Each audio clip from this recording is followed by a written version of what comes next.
She didn't knock. She pounded. Both fists against that door like the storm behind her was already inside her chest, and when Elias Carter finally yanked it open, the young woman on his porch didn't say a word. She just grabbed the doorframe and held on like letting go meant disappearing entirely. "One night," she breathed. "That's all I'm asking. One night." And Elias, a man who had not let anyone pass that threshold in 5 years, looked at her shaking hands, her hollow eyes, and heard himself say something he didn't plan to say. Get inside. If this story already has your heart, subscribe to our channel and drop your city in the comments below. I want to see how far this story travels. Montana Territory, November 1884. Elias Carter had a rule about strangers. He didn't take them in. It wasn't cruelty. It wasn't pride. It was experience, the hard-earned, bone-deep kind that teaches a man what happens when he opens his door to people he doesn't know. People who smile too wide. People who ask too many questions. People who look at what you've built and start calculating what they can take from it. He had learned that lesson early. He had paid for it twice.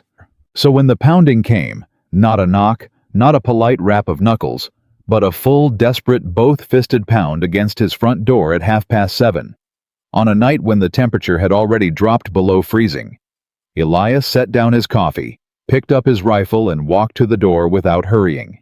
Whatever was out there could wait 30 seconds. Most trouble could.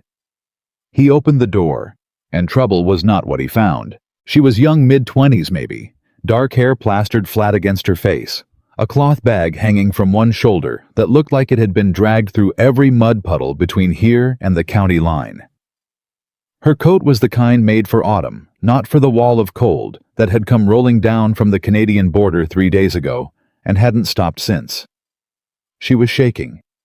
Not the polite kind of shaking people do when they want you to feel sorry for them. The real kind. The involuntary kind. The kind where your body stops asking your permission and just starts fighting to survive on its own. Her eyes found the rifle first, then found his face. She didn't back away. "I'm not here to cause trouble," she said. Her voice was steadier than it had any right to be given the state of the rest of her. "I don't want money. I don't want food. I don't want anything that costs you anything. I just need—" She stopped. Swallowed. Started over. "I just need somewhere that isn't outside. For tonight. Just tonight. And then I'll be gone before you wake up and you'll never see me again." Elias looked past her at the road. Looked left, looked right. Nobody else out there.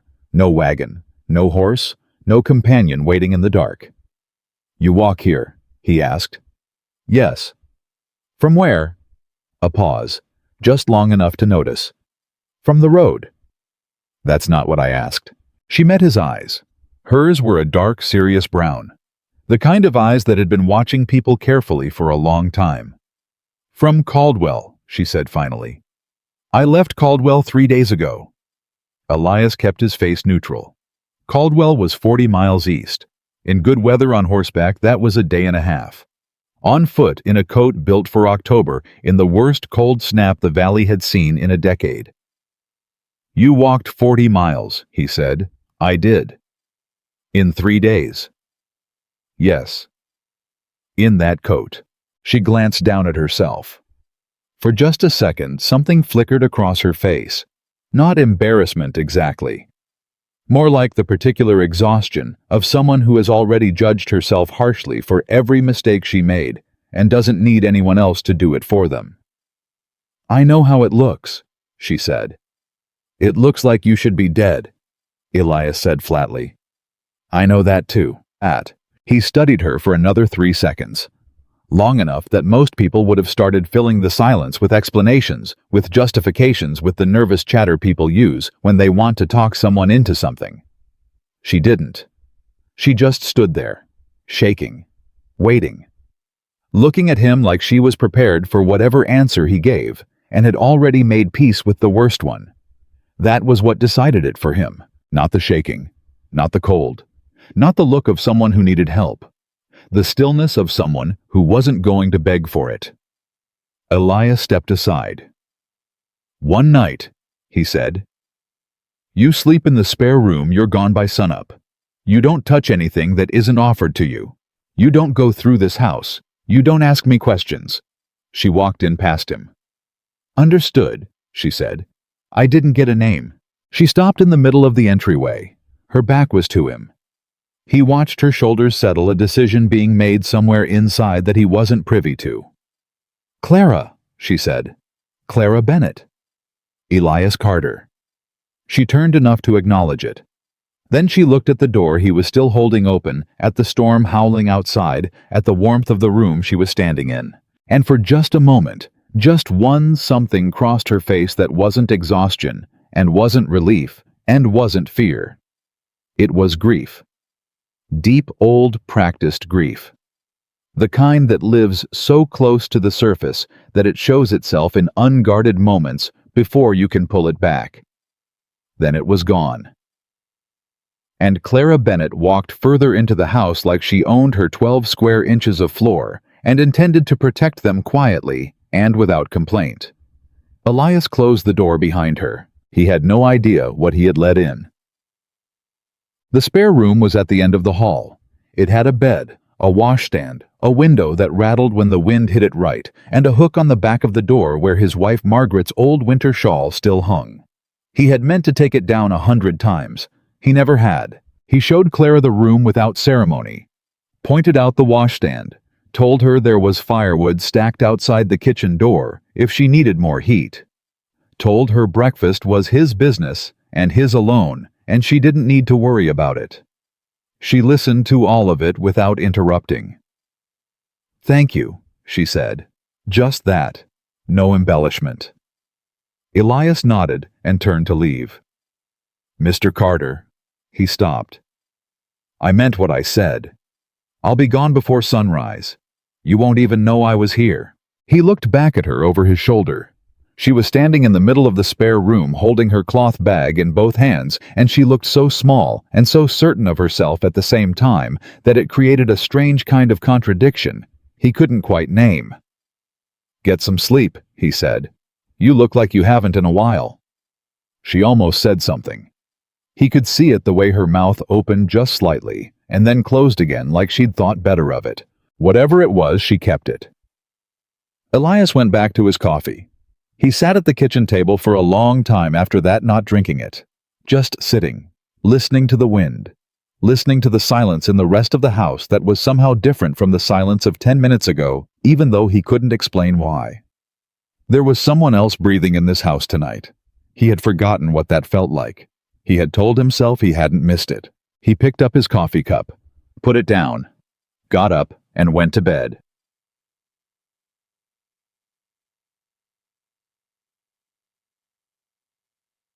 She was gone in the morning. Or so he thought. Elias came out of his bedroom at 5:30 the way he always did before the ranch hands were up, before the horses needed feeding, before the day had fully decided what it was going to be. He came out in his boots and his shirt and his suspenders, expecting an empty house and silence, and the cold kitchen he'd been starting every morning in for 5 years.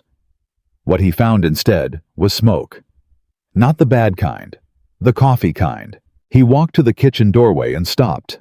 Clara Bennett was standing at his stove. Still in her traveling clothes, she clearly hadn't had anything else in that bag, with her hair tied back and a dish towel tucked into her belt and his cast iron skillet in her hand, and she was cooking something. She heard him stop. "I know what you said," she told him without turning around. "I was going to be gone. I know. But I looked outside before I left and saw your men starting the morning chores, and I thought—" She paused, turned just enough to show him the side of her face. "You let me sleep somewhere warm and safe. I thought the least I could do was—" "I told you breakfast was my business," he said. "You told me not to ask questions. You told me not to touch things that weren't offered." She turned back to the stove. "You didn't say anything about cooking." Elias stood in the doorway. The kitchen smelled like coffee, and something frying in that skillet, and underneath it all, something else. Something he hadn't smelled in this room in years. Something warm and indefinable that had nothing to do with food. "Sit down," Clara said. "It'll be ready in 10 minutes. "I don't know you," he said. "No," she agreed. "You don't. I don't let people I don't know cook in my kitchen. I know. But you already let me sleep in your house, Mr. Carter. The cooking is actually less of a risk. She glanced back at him. Her expression was direct and calm and very slightly amused. Unless you think I've poisoned the eggs. Elias said nothing. He sat down. The eggs were good. The biscuits were not. They came out of the oven looking correct golden on top, right size, good shape. But when Clara set the basket on the table and Elias broke one open and took a bite, it had the texture of something that had been used to build a wall. He looked at it. He looked at her. You said you could cook, he said. Clara sat down across from him. She looked at the biscuit in his hand. She picked one up herself and knocked it against the table. It made a sound like a stone hitting wood. She stared at it for a long moment. And then she laughed. Not a polite, careful laugh. Not the kind women use when they're trying to be agreeable. A real one, sudden and surprised and genuine, starting somewhere in her chest and making it all the way up before she could decide whether to let it go or not. She let it go. Elias had been reaching for his coffee. He stopped. He had not heard a woman laugh in this kitchen since Margaret died. He had not heard real laughter in this house. Not the quick, controlled kind the ranch hands used, not the awkward kind people use at funerals when they're trying to fill silence, since before that. Since before Margaret got sick. Since before that whole long, terrible winter when laughter became something that lived in other people's houses and not in his. He had been sitting across from it for 4.5 seconds, and he felt something crack open in his chest that he didn't have a name for. I can cook, Clara said, still catching her breath. I promise I can cook. I don't know what happened to those. I think I left them in too long because I was watching the coffee. They're fine, Elias said. They're rocks. They're good enough. She looked at him. He looked back. Something passed between them. Nothing romantic, nothing soft. Just the simple, quiet recognition of two people who have both been alone for too long and are not quite sure what to do with a moment that doesn't feel like loneliness. I'll make a second batch, she said. You don't have to. I want to. He nodded. She got up, and Elias Carter, who had eaten breakfast alone every single morning for 5 years, sat at his kitchen table and listened to someone else move around in his kitchen and didn't tell her to stop. She made a second batch. They were considerably better. The ranch hands came in for breakfast at 7. Tom Reeves, who had worked for Elias going on 8 years and knew better than to comment on anything unusual. Billy Marsh, 19 years old and constitutionally incapable of keeping his mouth shut. And Daniel Crow, a half-Blackfoot man, who had been with the outfit for 3 years and operated on the general principle that most things were not his business. They came through the kitchen door and stopped. Billy opened his mouth. Tom put a hand on his arm before a word came out. Clara looked up from the stove. Sit down, she said. Breakfast is almost ready. The three of them looked at Elias. Elias was already eating. They sat down. Clara fed them. She talked to Billy when he couldn't hold himself back any longer. Asked him how long he'd been working cattle. Listened to the answer with real attention. Asked a follow-up question that made him feel like what he'd said mattered. She asked Daniel about the horses, which was the right thing to ask, because it was the only subject that could get more than 3 sentences out of him at a time. She refilled Tom's coffee without being asked, which told Elias she'd been watching the table while she cooked. She was paying attention to all of them. All of them. When was the last time anyone had paid attention to what was happening at this table? Billy was talking about the fence line along the north pasture when Clara said quietly, Mr. Carter, the coffee. Elias looked down. His cup was empty. She was already beside him with the pot. Thank you, he said before he thought about whether to say it. She poured, moved on. Tom caught Elias's eye across the table. Elias looked away first. She did not leave that morning, and she did not leave the morning after. She didn't ask to stay. She didn't negotiate. She didn't make any kind of arrangement or put any kind of terms on it. She simply stayed. Did things. Made herself useful in ways that were hard to argue with, because they were things that needed doing, and nobody had been doing them. The second day, she cleaned the kitchen, really cleaned it. Not the surface kind Elias had been doing, but the deep, pull everything out and scrub the walls kind that made the room look 10 years younger. The third day, she found the pile of mending. The ranch hands had been accumulating in the corner of the bunkhouse. Ripped shirts, popped buttons, a pair of Billy's pants that had been torn on barbed wire and were held together with hope, and she repaired all of it without being asked. The fourth day, she found the dead herb garden in the planter box on the kitchen windowsill and asked if she could replant it. Elias said yes before he'd thought about it. That bothered him, because the pattern was clear, and he was not a man who missed patterns. Every morning he woke up planning to tell her that today was the day she needed to move on, that he appreciated what she'd done, but she couldn't stay indefinitely, that this wasn't a boarding house, and he wasn't responsible for her situation. And every morning he walked into the kitchen and found a reason not to say it yet. He started watching her more carefully, trying to find the thing underneath, the angle, because there was always an angle. He'd been around enough people to know that nobody did something for nothing, nobody stayed somewhere for no reason, and a young woman alone in the world didn't survive by accident. She was surviving, very effectively. But he hadn't figured out how yet. It was Tom who said what Elias was thinking on the fifth evening, when Clara had gone back to the main house after supper and the four of them were in the barn. "She's not looking for a husband," Tom said. Elias kept brushing his horse. "Nobody said she was." "Billy said she was." "Billy says a lot of things." "He's not wrong about everything." Elias looked at Tom over the horse's back. Tom was 52, gray-bearded, and had been observing human beings with quiet accuracy for most of those 52 years. He was not usually wrong about things either. "She's running from something," Elias said. "Most people who show up on a stranger's doorstep in a blizzard are running from something," Tom agreed. "Question is what?" "Question is whether it's going to follow her here." Tom nodded slowly. "You going to ask her?" "Not yet." "When?" Elias went back to brushing. "When I decide I need to know." He decided he needed to know on the 8th day. Not because of anything Clara did, because of what arrived. A man on a gray horse. Well-dressed, well-fed, with the kind of settled confidence that comes from having spent a lifetime being the most important person in any room he walked into. He rode up to the front of the ranch house in the middle of the afternoon, looked the property over like he was appraising it, and asked the first person he saw, which happened to be Billy, where he could find the woman named Clara Bennett. Billy came to find Elias immediately. That was the right call.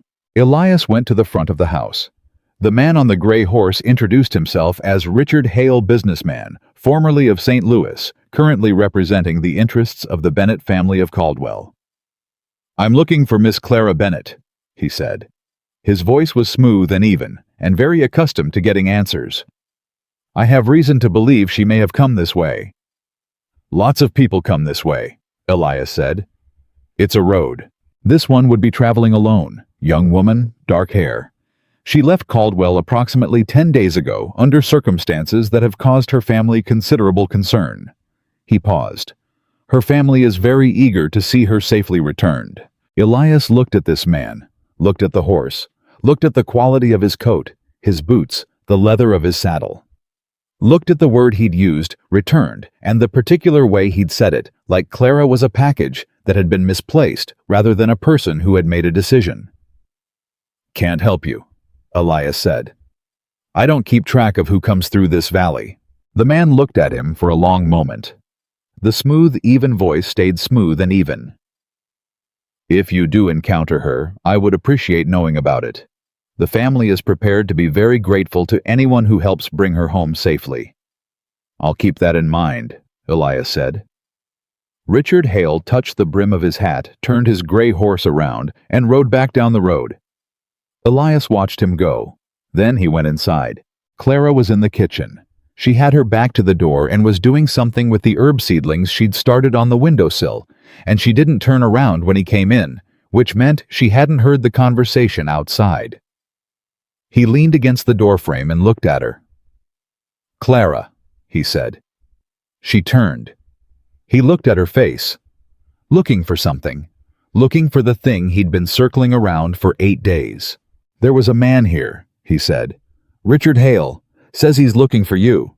The change in her face was immediate and complete. Not panic. Clara Bennett didn't do panic, he was already sure of that. But something underneath the surface of her shifted, and her hands went still on the seedling tray, and her eyes went very careful and very focused. What did you tell him? She asked. That I couldn't help him. A breath. One breath measured and controlled. Thank you. I'm not asking for thanks. I'm asking for what he is to you. She set the seedling tray down. She turned fully to face him, and she looked at him with those dark, serious eyes. And Elias had the clear impression that she was making a decision right now about how much of the truth she was going to tell him, and whether he deserved it. He waited. He works for my uncle, she said finally. My uncle, Edmund Bennett. He manages the estate my father left when he died. Manages it very well for himself. He's been managing it since I was 14 years old, and everything I should have inherited when I turned 25 has been very quietly managed into his own accounts over the past 11 years. Elias didn't move. That's a theft accusation. It's a fact. I have documents. I spent 2 years collecting them. Her voice was level, completely level. When I confronted my uncle, he gave me a choice. Marry a man he'd selected who would sign over any legal claim I had to the estate, or be declared mentally unfit to manage my own affairs and committed to an institution outside the state where I couldn't contest anything. She paused. I chose the third option. Running. Leaving, she said, firmly. There's a difference. Running is what you do when you have no plan. I have a plan. He looked at her. What's the plan? There is a territorial court circuit that passes through Billings twice a year. The next session is in March. I have documentation of what my uncle has done, account ledgers, correspondence, copies of property transfers. Enough to file a formal complaint before a circuit judge. She held his gaze. I needed somewhere to be between now and March that wasn't within reach of my uncle's money. I walked 40 miles in 3 days in the wrong coat because I needed to disappear, and I needed to do it fast enough that he couldn't stop me before I crossed the county line. Elias was quiet for a long time. You're not a wandering woman looking for shelter, he said. No. You're a woman on her way to a lawsuit. Yes? And you didn't tell me any of this. Something shifted in her face. Not quite guilt. More like the clear-eyed acknowledgement of a choice made and owned. You asked for one thing when you let me in, she said. You didn't ask me questions. You asked me when I'd last laughed. She let that sit for a moment. I didn't tell you my business because my business wasn't what you needed from me, and you weren't ready to hear it yet. A pause. Are you ready to hear it now? He looked at her for a long time. Richard Hale, he said. Will he be back? Yes. With more than a polite question. Her jaw set. Very likely. Elias nodded once, pushed off the doorframe. March is 4 months away. I know. That's a long time to be somewhere you're not sure you're welcome. Clara looked at him steadily. Are you telling me to go? And there it was, the question she'd been carrying since she walked through his door. Not asked with desperation, not asked with manipulation. Asked plainly. The way someone asks a question they genuinely don't know the answer to, and have enough respect for the other person not to try to influence it. Elias picked up his hat from the table. He turned it over in his hands once. I'm going to go fix the north fence, he said. I expect supper around 6. He walked out. Clara stood in the kitchen for a moment. Then she turned back to her seedlings. And somewhere behind the careful set of her face, something that had been braced for impact for a very long time, slowly, quietly began to ease. That night after supper, after the ranch hands had gone back to the bunkhouse, and the dishes were done and the kitchen was quiet, Elias sat at the table with his coffee and a week's worth of account ledgers. Clara sat across from him with a book. They didn't talk. They didn't need to. The fire in the stove made its small, steady sounds. The wind worked at the windows. The lamplight held them both in a circle of warm gold. And Elias Carter, sitting in the house he'd built with his own hands, that had felt like a shell for 5 years, looked up once from his ledgers and looked across at the woman reading her book and thought, not romantically, not hopefully, just honestly and simply, this is what a house is supposed to feel like. He looked back down at his numbers. Outside, somewhere in the dark, Richard Hale was riding back toward Caldwell. He would be back. And when he came back, he would not come alone. But that was a problem for tomorrow. Tonight, for the first time in longer than Elias Carter could clearly remember, the silence in his house was not empty. It was simply quiet. And there was a difference he had forgotten existed. He turned the page of his ledger. Clara turned a page of her book. And the storm outside moved on to somewhere else. Richard Hale did not come back the next day, or the day after that, which was Elias knew exactly the kind of move a man like that made. Let the waiting do the work. Let the other person sit with the uncertainty long enough that they started making mistakes, started talking too much, started explaining themselves to people who hadn't asked, started doing things that revealed more than they intended to. Elias knew the tactic because he'd seen it used on cattle. You don't chase a spooked animal. You wait until it stops running, and then you move. He didn't tell Clara any of this. He didn't need to. She had figured it out herself. By the third morning, he could tell by the way she'd stopped watching the road every time a sound came from the direction of the gate, and started watching it only once deliberately at the beginning of each day, and then putting it out of her mind and getting on with things. That was discipline. The real kind, not the performed kind. He filed it away. What Elias did tell her on the 9th morning was that Richard Hale would eventually come back with something more than questions, and that when he did, the two of them needed to have a clear understanding of what the story was. The story. Clara looked at him across the breakfast table. What you are to this ranch. What reason you have to be here. He wrapped his hands around his coffee cup. A woman alone on a stranger's property with no stated reason for being there is a woman who can be removed. A woman who has a purpose here is harder to move. Clara was quiet for a moment, thinking it through the way she thought everything through methodically without rushing, arriving at the answer before she spoke it. What purpose would you suggest, she asked.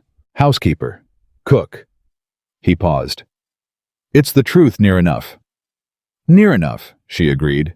Then, you'd have to pay me something, even a token amount, otherwise it doesn't hold up. I know. People will talk. People already talk. They've been talking since the morning after you arrived.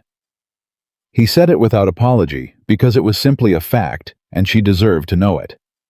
Tom's wife sent a message with the feed delivery asking who the woman was at the Carter Ranch. Billy's mother is apparently composing a letter. The preacher's wife has opinions. Clara absorbed this with the particular stillness of someone absorbing information they find neither surprising nor particularly disturbing. And what have you told them? She asked. Nothing. It's not their business. She looked at him. It will become their business. People make it their business. Let them. Elias. It was the first time she'd used his first name without the Mr. in front of it. She didn't seem to notice, or if she did, she decided not to address it. I don't want to make your life harder than it needs to be. I can keep a low profile.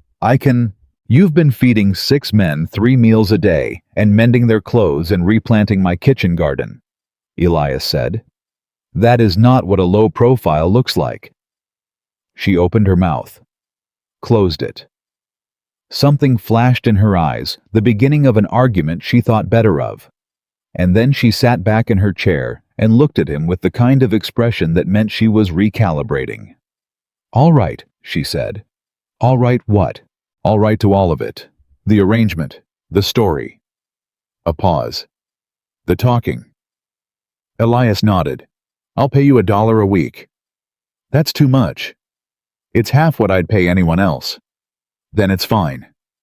She picked up her fork. Thank you. Stop thanking me. You keep doing things worth thanking you for.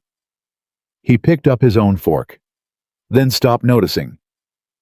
And for the second time since she'd arrived, Clara Bennett laughed at his kitchen table. It was a little shorter than the first one, a little more controlled. But it was real, and it hit the air in that room the same way it had the first time, like something that had been missing from the walls for years had suddenly briefly returned. Elias looked at his eggs. He didn't say anything, but he ate the whole plate. November moved toward December. The cold deepened, and the days shortened, and the work on the ranch changed character, less about moving cattle across open range, and more about keeping everything alive through what was shaping up to be a serious winter. Feed needed stacking. Fences needed checking. The water troughs needed breaking twice a day because they were icing over in the night. Elias worked from before sunrise to after sunset, the way he always did in the season's worst weeks. And when he came in each evening, there was heat in the kitchen and something on the stove, and the sound of Clara's voice somewhere in the house. She had a habit of talking to herself when she worked. Not in a distracted, absent way, in an engaged way, like she was working something through out loud, and didn't mind who heard the process. He caught pieces of it when he passed the kitchen doorway. Arguments she was assembling. Points she was sharpening. Legal language that told him she'd spent considerably more time studying the workings of territorial courts than most people her age. The third time he paused outside the kitchen to listen, he realized he'd done it 3 times in a row. He made himself walk past, but he remembered what he'd heard. It was Billy who broke first. Billy Marsh was 19 and had the particular quality of honest people everywhere. He could not hold a question indefinitely. It built up inside him like steam in a closed pot, and eventually it came out whether he wanted it to or not. He caught Clara in the barn one afternoon when she was feeding apples to Elias's gray mare Duchess, a habit she'd developed sometime in the second week, and that Duchess had developed strong opinions about continuing. "Miss Bennett," Billy said. "Billy." She offered the apple without looking up. "Can I ask you something?" "You can ask." He leaned against the stall. "How long are you planning to stay?" Clara looked at the horse. "A while." "How long is a while?" "Longer than a night. Shorter than forever." She scratched Duchess's nose. "Why?" Billy was quiet for a moment, a rare condition for him. Then, "The boss hasn't fired anyone since you got here." Clara looked at him. "He fired 2 men in September," Billy said, "for less than nothing. Tom says he fires somebody every fall because the winters make him mean." A pause. "He hasn't fired anybody this year." Clara didn't say anything for a moment. "He fired people for less than nothing," she said. "Yes, ma'am." "What's less than nothing?" Billy thought about it. "Well, one of them forgot to latch the south gate twice. The other one actually, I'm not even sure what the other one did. Something about a fence post in the wrong place." "Ah," Clara said. "Tom says he's different when you're in the house." Clara turned back to Duchess. "Tom talks too much." "Tom talks exactly the right amount," Billy said cheerfully. "He just has good timing." A beat. "Miss Bennett, do you like it here?" She was quiet for long enough that he probably thought she hadn't heard him. "I like Duchess," she said finally. Billy grinned. "That's a start." Tom Reeves found Elias in the equipment shed that same evening sharpening a blade that didn't particularly need sharpening. Tom leaned against the workbench and watched him for a while without speaking, which was something Tom could do for an impressive length of time when he decided the situation called for it. "Say it," Elias said. "Didn't say I had anything to say." "You've been standing there for 4 minutes making that face." "I have one face. You have approximately 6. That one means you've decided something and you're waiting for me to ask."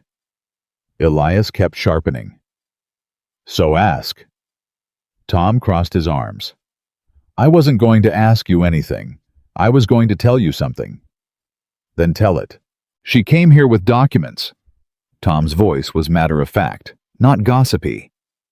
"Legal documents. I helped her get them out of her bag to dry them when she first arrived. They got wet in the storm. She was worried about the ink running. I didn't read them. He paused. But I saw enough to know they're real, and they're serious. Elias set down the blade, turned to look at him. She'd tell you what they are? Tom asked. Yes. Tom nodded slowly. She's not just passing through. No, she's fighting something big. Yes. And it's going to come here. Probably. Tom was quiet for a moment. Then, you going to help her? The question hung in the cold air of the shed. Elias picked up the blade again, turned it over in his hands once. I'm going to feed my cattle, he said, and fix my fences, and run my ranch. He looked at Tom. What else happens here is what happens here. Tom unfolded his arms. That's a yes, he said. That's none of your business. That is also a yes. Tom headed for the door, stopped. She fixed Daniel's winter coat. He had a tear in the lining he's been wearing around for 2 years. She fixed it without being asked, without saying anything about it. Just left it on his bunk. Tom's voice was quiet. Daniel doesn't let most people touch his things. Elias didn't respond. Just thought you should know, Tom said. He left. Elias sat with the blade in his hands for a long time. The first real confrontation came on a Thursday. Not Richard Hale. Not anything Elias had been bracing for. It came in the form of Mrs. Adeline Holt, wife of the Holt Valley preacher, who arrived in a buckboard wagon with her daughter Grace, and the particular expression of a woman who has appointed herself the moral authority of an entire community and intends to exercise that authority thoroughly. She knocked on the front door in the middle of the afternoon. Clara answered it. Elias heard the conversation from the other side of the house, where he'd come in to get warm and had stayed when he heard the knock. Not out of nosiness, he told himself, but out of the reasonable preparedness of a man who knew trouble came in many forms. You must be the new housekeeper, Mrs. Holt said. Her voice was the kind of pleasant that isn't pleasant at all. Clara Bennett, Clara said. Can I help you? We've come to call on Mr. Carter. Is he available? I can check. Would you like to come in? A pause. The kind of pause that communicates an entire social evaluation happening behind a polite face. We'll wait here, Mrs. Holt said. Elias was already in the hallway. He opened the front door wider and looked at Adeline Holt and her daughter Grace, who had the decency to look slightly embarrassed about the whole enterprise. Adeline, he said, what can I do for you? We came to check on you, Elias. We've heard you've had changes out here. The kitchen curtains are new, he said, and we replanted the herb garden. Mrs. Holt's pleasant expression tightened by a fraction. We've heard you've taken in a young woman. I've employed a housekeeper. Elias. She lowered her voice slightly, not for privacy, for effect. You know how things look. How do they look? A widower, alone, a young woman, no chaperone, no... Mrs. Holt! Clara's voice came from directly behind Elias, calm and clear. He hadn't heard her follow him. I apologize for interrupting, but I want to make sure I understand your concern correctly. Adeline Holt blinked. You're concerned, Clara continued, that Mr. Carter's reputation may suffer because he has employed a housekeeper. Is that right? Mrs. Holt's mouth opened. It's a question of, because I want to reassure you, Clara went on pleasantly, that Mr. Carter has been nothing but completely professional.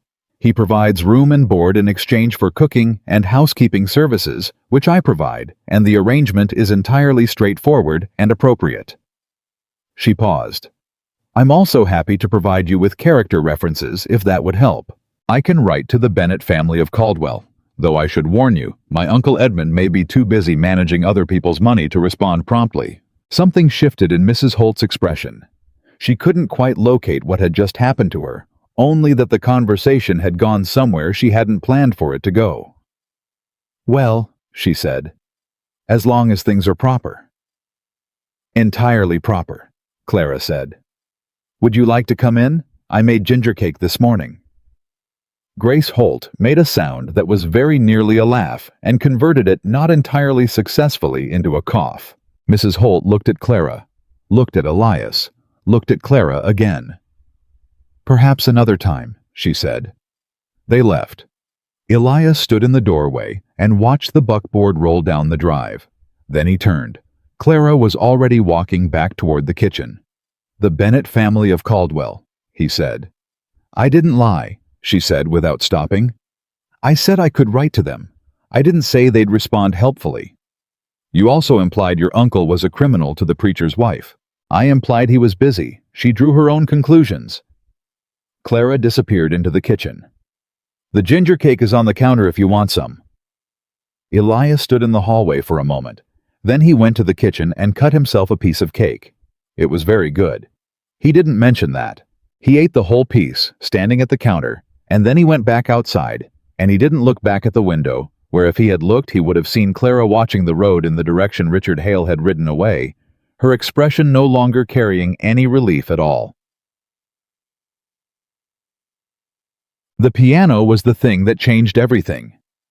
It was an upright old with 3 keys that stuck, and one that had been silent since before Margaret died. It sat in the corner of the front room, under a canvas drop-cloth that had been there so long it had become part of the furniture. Something Elias looked past, rather than at every day, without deciding to look past it.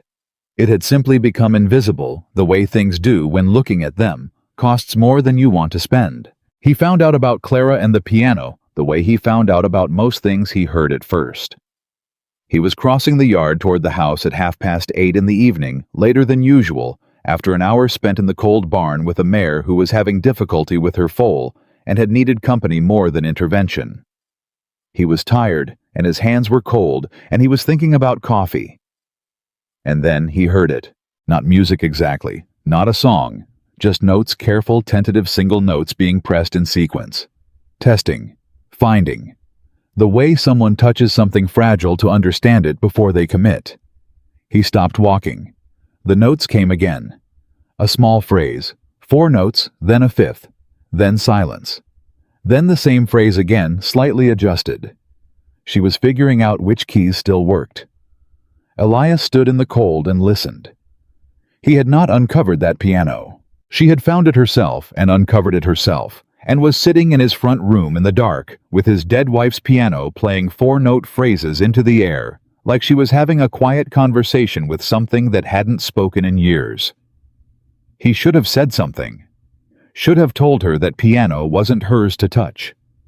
Should have felt something hard and protective rise up in him the way it did whenever anyone got close to the things that still hurt. Instead, he stood outside in the cold and listened. The 4 notes became 5, became a phrase he recognized distantly from a long time ago.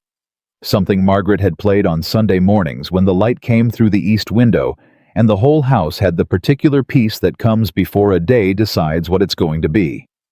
He didn't go inside. He stood there until the music stopped, until the lamp in the front window went dark, until Clara had gone to bed and the house was quiet again. Then he went in. He stood in the doorway of the front room. The canvas drop-cloth was folded neatly on the chair beside the piano. He stood there for a long time. Then he went to bed. In the morning he did not replace the drop-cloth. Clara noticed. He knew she noticed because her eyes went to the piano when she passed the doorway and then went quickly to something else, and she didn't say anything. He didn't say anything either. But that afternoon, while Clara was out helping Billy carry feed to the north pasture, Elias went to the front room and sat at the piano and pressed the stuck keys one by one until he understood what they needed. The first 2 needed tuning.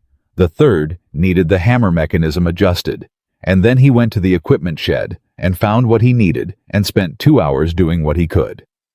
He was not a piano repairman, but he was a man who could fix most things if he understood how they worked. When Clara came in from the cold that evening, she went to the front room first thing, not obviously, not directly, but he heard her stop in the doorway, and then he heard the sound of the previously silent key being pressed once softly. It rang clean. She pressed it again. He was in the kitchen. He didn't move. After a moment, she played the phrase from last night, the 4 notes, then the 5th. then further adding what the repaired key now allowed her to reach. It wasn't Margaret's song anymore. It was Clara's. Something new. Something careful and honest and a little tentative, and entirely its own. Elias sat in the kitchen and listened to it, and felt something in him shift that he didn't know how to name and wasn't sure he wanted to. The letter from his sister arrived the following week. Elias had one sibling, Ruth younger by 4 years, married and living in Billings, a woman of considerable intelligence and absolutely no ability to mind her own business when she felt strongly about something. She wrote twice a year reliably, and her letters were always long and always direct, and always contained at least one observation that made him put the letter down and look at the wall for a minute. This letter arrived on a Wednesday. He read it at the kitchen table while Clara was making supper. He read the first 2 pages, which were about Ruth's children and her husband's business and the weather in Billings. He read the 3rd page. He put the letter down and looked at the wall. "Good news or bad news?" Clara asked. She hadn't looked up from the stove. "My sister wants to visit." "Is that bad news?" "It's complicated news." Clara looked at him now. "Because of me." It wasn't a question. She'd worked it out in the time it took him to say 4 words, which was entirely consistent with the way her mind worked. "She says she's heard from Tom Reeves's wife that I've hired a housekeeper," Elias said. "She says she's delighted. She says she can't wait to meet her." He folded the letter. "My sister's version of delighted means she is coming here with the specific intention of evaluating this situation from every possible angle." "How long has she been doing that?" "Since she was 9. Clara almost smiled. "When would she arrive?" "She says mid-December." "That's 2 weeks." "I know." "Do you want me to—" She stopped, reconsidered the sentence. "Would it help if I made myself scarce while she's here?" Elias looked at her. The question she'd been careful not to ask. "Do you want me to leave?" lived right underneath the question she had asked, and they both knew it. "No," he said.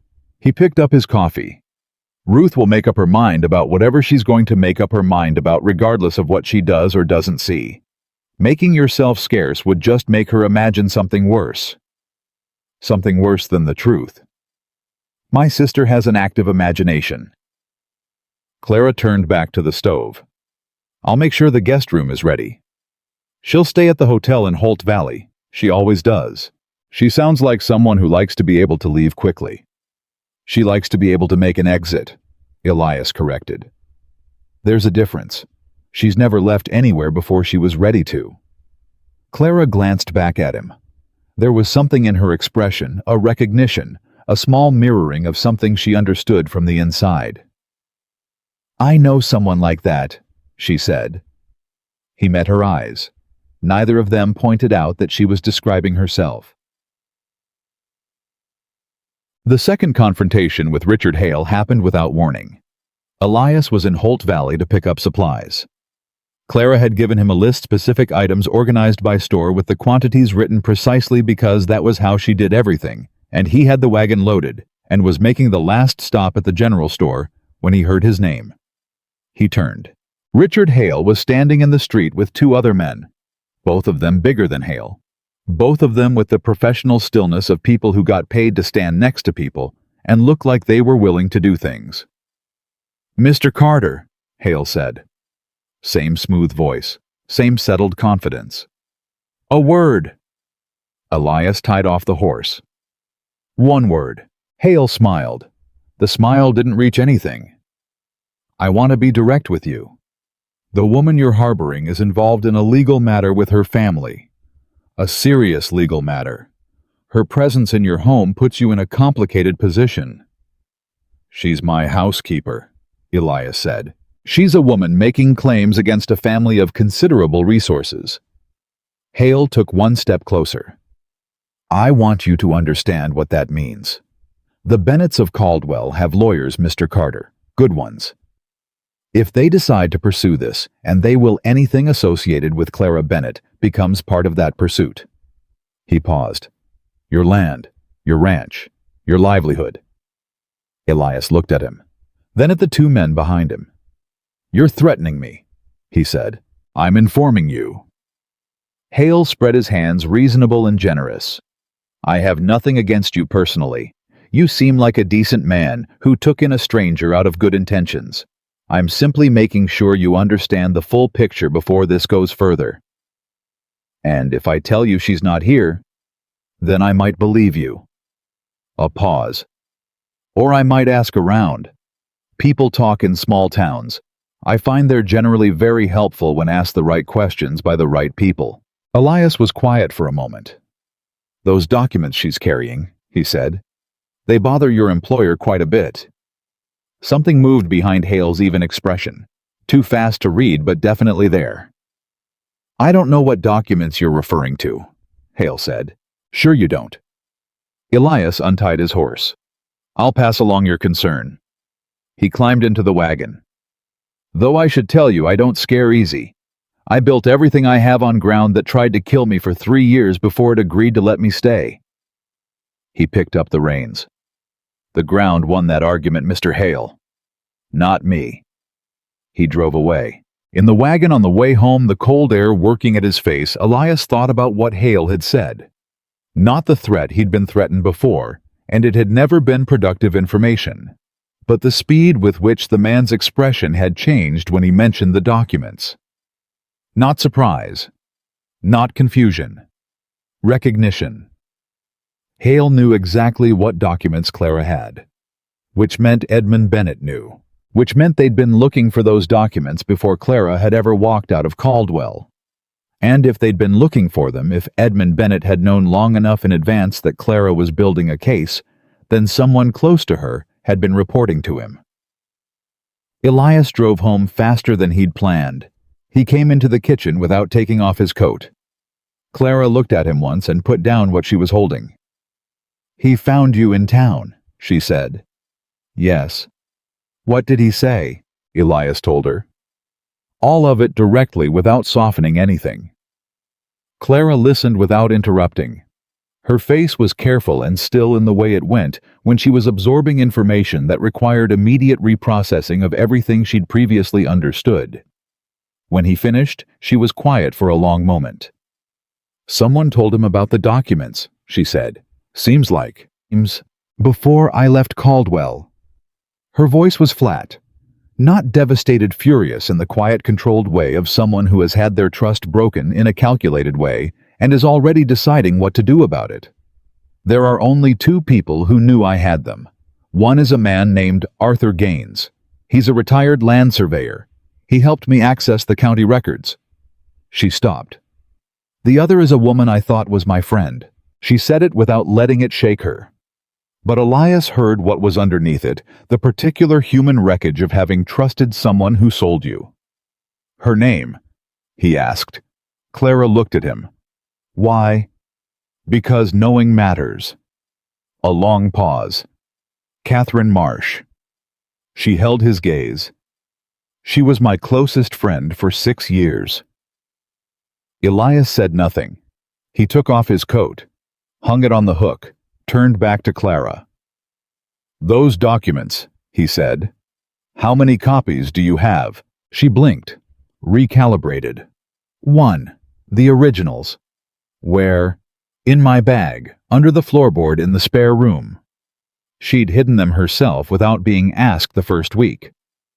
"We need a second copy," he said. "And we need it somewhere they can't find in this house." He looked at her steadily. "Tom Reeves's wife is in Billings visiting her sister until February. Tom's wife has a sister who is married to a bank clerk." A pause. "A bank vault is harder to get into than a floorboard." Clara stared at him. "You've been thinking about this," she said. "I've been thinking about this since the day Hale first rode up to my gate." Something moved in her expression. Something she didn't try to control quickly enough to hide it from him. Not just gratitude. Something rawer than that. The look of someone who has been fighting alone for a very long time and has just registered for the first time that they might not be anymore. She blinked it away. "Tom's wife's sister's bank," she said steadily. "Can Tom be trusted with that?" Tom Reeves is the most trustworthy man I've ever known in my life, Elias said, and he already knows most of it anyway. Clara nodded slowly. All right. All right. She met his eyes. All right, she said again. And this time it meant something larger than agreement. Outside somewhere down the road, Richard Hale was riding back toward wherever he came from. He would return. He would come with more people and more pressure and more of Edmund Bennett's money and the practiced confidence of a man who had never yet encountered an obstacle that couldn't be removed. But tonight in this kitchen, Clara Bennett was not running. She was standing still. And so was Elias Carter. And in the cold dark outside the window, the winter pressed close against the glass, and inside the warmth held. Tom rode out to Billings the next morning before sunrise. He didn't ask why. He didn't ask for details he hadn't been given. Elias handed him a sealed envelope containing Clara's copied documents. She had spent 4 hours the night before making the copies by hand at the kitchen table, writing quickly and precisely in the lamplight, while Elias sat across from her and didn't tell her to go to bed, and Tom put the envelope inside his coat, saddled his horse, and left without a word about it. That was Tom Reeves. Clara watched him ride out from the kitchen window. He didn't even ask what was in it, she said. No. Most people would ask. Tom's not most people. Elias poured coffee into his cup. Tom's been with me long enough to know that when I hand him something without explaining it, the explanation will come when it's needed, and not before. Clara turned from this window. She looked like she hadn't slept, which she hadn't. He'd heard the lamp in the kitchen stay lit until past midnight, heard the scratch of her pen on paper, heard the occasional pause that meant she was checking her own work. Her eyes had the particular quality of someone running entirely on will and caffeine and stubbornness. You should sleep, he said. I'm fine. You wrote for 4 hours. I've done more on less. She sat down at the table. Besides, I have breakfast to make. I can make breakfast. She looked at him. He looked back. Sit down, she said. I'll make breakfast. He sat down. Some arguments weren't worth having. He was learning which ones those were. Ruth Carter arrived on a Tuesday 12 days after the letter.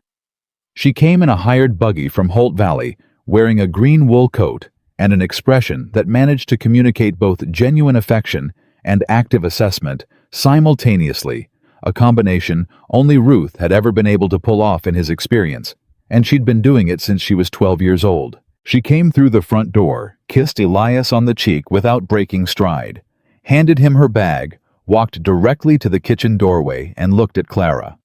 Clara looked back at her. Neither of them said anything for 4 full seconds. Then Ruth said, "You're younger than I expected." "You're exactly what I expected," Clara said. Ruth blinked. Then she turned to Elias with an expression that said several things at once, the loudest of which was, "She'll do." "Coffee," Ruth said. "And then you're both going to tell me everything." What followed was the most unusual 2 hours Elias could remember in recent experience. Ruth sat at the kitchen table and drank her coffee and asked questions. Specific targeted questions, not the social kind designed to make people comfortable, but the kind designed to actually extract information. She asked Clara about Caldwell, about the estate, about the documents, about Edmund Bennett, about the circuit court schedule, about Richard Hale. She asked without apology and without softening, and without the particular kind of concern that turns into condescension. Clara answered everything. Elias sat and watched them and said almost nothing. He hadn't seen Clara talk this much at one time. Not about this, not about any of it. With him, she was always measured, deliberate, giving exactly what was needed and keeping the rest. With Ruth, she was still precise, still organized, but the walls were lower. Something about Ruth's directness matched something in Clara that his own quietness didn't. "The account ledgers," Ruth said. "Can you prove the transfers are fraudulent, not just irregular fraudulent? A judge will need specific language." "Arthur Gaines has filed an affidavit with the county recorder's office in Caldwell," Clara said. It documents the transfer dates against the original property survey records. The numbers don't match by a factor of 3. She paused. The problem is, the county recorder is Edmund's brother-in-law. Ruth's eyes sharpened. So the affidavit may not survive until March. That's my concern.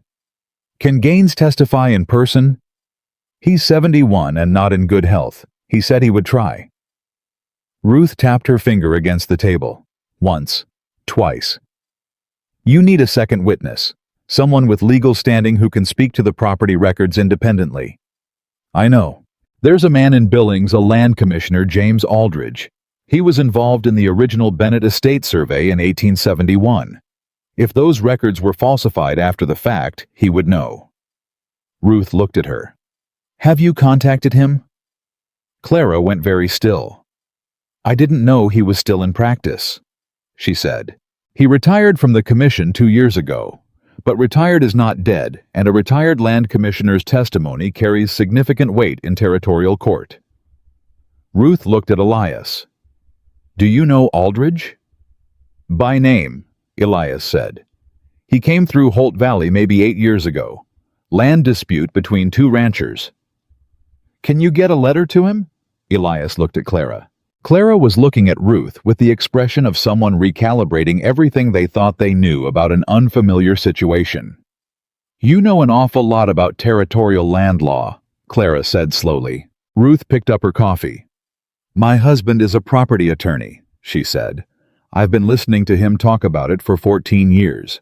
I also have a very good memory and a genuine personal interest in land fraud cases. A pause. My father-in-law lost 200 acres to a falsified survey in 1869. We don't take land fraud lightly in this family. Clara sat back in her chair. Your brother never mentioned that, she said. My brother doesn't talk about things that aren't his to tell. Ruth glanced at Elias. It's his most irritating quality, and also the reason I trust him completely. Elias said nothing. But something moved in his chest, some recognition that his sister sitting in his kitchen, talking to the woman who had walked in out of a November storm, had just put her finger on something he'd never quite heard said out loud before. Ruth stayed for 3 days. In those 3 days, she reorganized Clara's entire legal strategy into something considerably more structured than what Clara had assembled alone, wrote 2 letters to James Aldridge in Billings, using her husband's professional letterhead, which she had apparently brought with her anticipating exactly this possibility, and personally drove to Holt Valley to have a conversation with the local judge that she declined to detail, but which resulted in the judge sending a letter of his own to the circuit court in Billings, referencing the Bennett estate case. She also, on the second evening, sat with Elias on the porch after Clara had gone inside, and said what she'd been holding since she arrived. She's not what you think she is, Ruth said. I don't think she's anything, Elias said.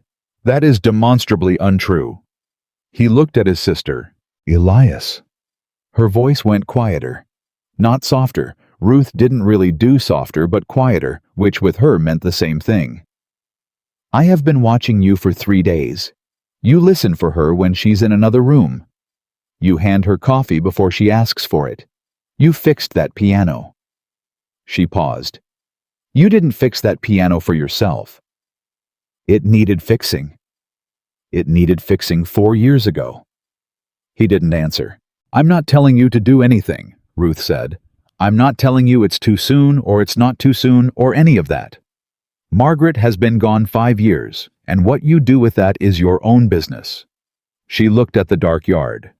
I'm just telling you that you fixed the piano. Elias was quiet for a long time.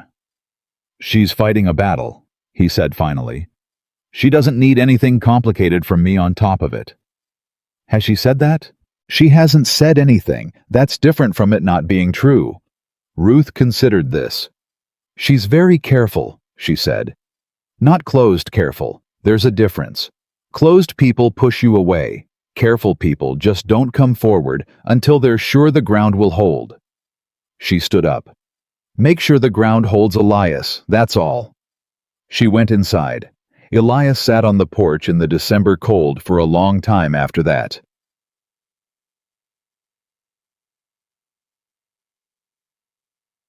Ruth left on a Thursday morning, and the house felt different after, not emptier exactly, but like something that had been building pressure for 3 days had finally found a place to release. Clara moved through the morning quietly doing the work she always did, but there was something different in her too, something more settled, as though Ruth's visit had confirmed a calculation she'd been running for weeks. At midday, she came to find Elias in the barn. "I want to tell you something," she said. He kept his hands on the harness he was working on. "Go ahead." "When I came here, I told you I had a plan." She stood in the middle of the barn with her coat on and her hands in her pockets and her chin level. The plan was to survive until March, file with the court, and move on. That was the whole of it. Get through, get out, start somewhere else. A pause. "I didn't account for—" She stopped. "For what?" She looked at him directly. "For this being a place I didn't want to leave." The barn was quiet except for the horses. Elias set down the harness. "Clara, I'm not asking you for anything," she said quickly. "I want to be clear about that. I'm not asking you to feel anything or do anything. I just thought you should know, in the interest of honesty which you've been extending to me consistently since I arrived, that my intentions have shifted."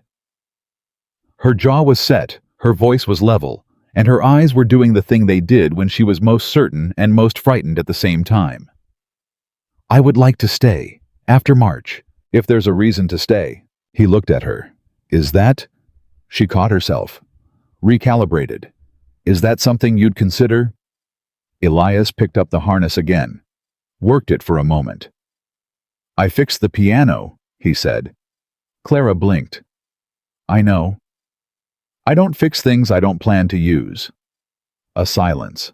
Something moved through Clara's face, through the careful control of it, and for just a moment it was all visible. Everything she'd been holding at the right distance. The relief and the fear and the particular fragile hope of someone who has been disappointed enough times to know exactly how much hope costs. Then she nodded. Once. "All right," she said. "All right," he agreed. She turned and walked back toward the house.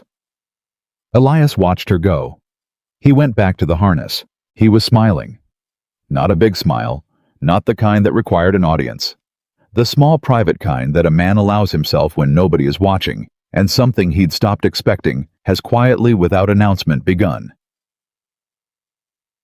God. The third week of December brought 3 things in rapid succession. The first was a letter from James Aldridge in Billings responding to Ruth's correspondence. He remembered the Bennett estate survey. He had concerns about subsequent modifications to the recorded documents.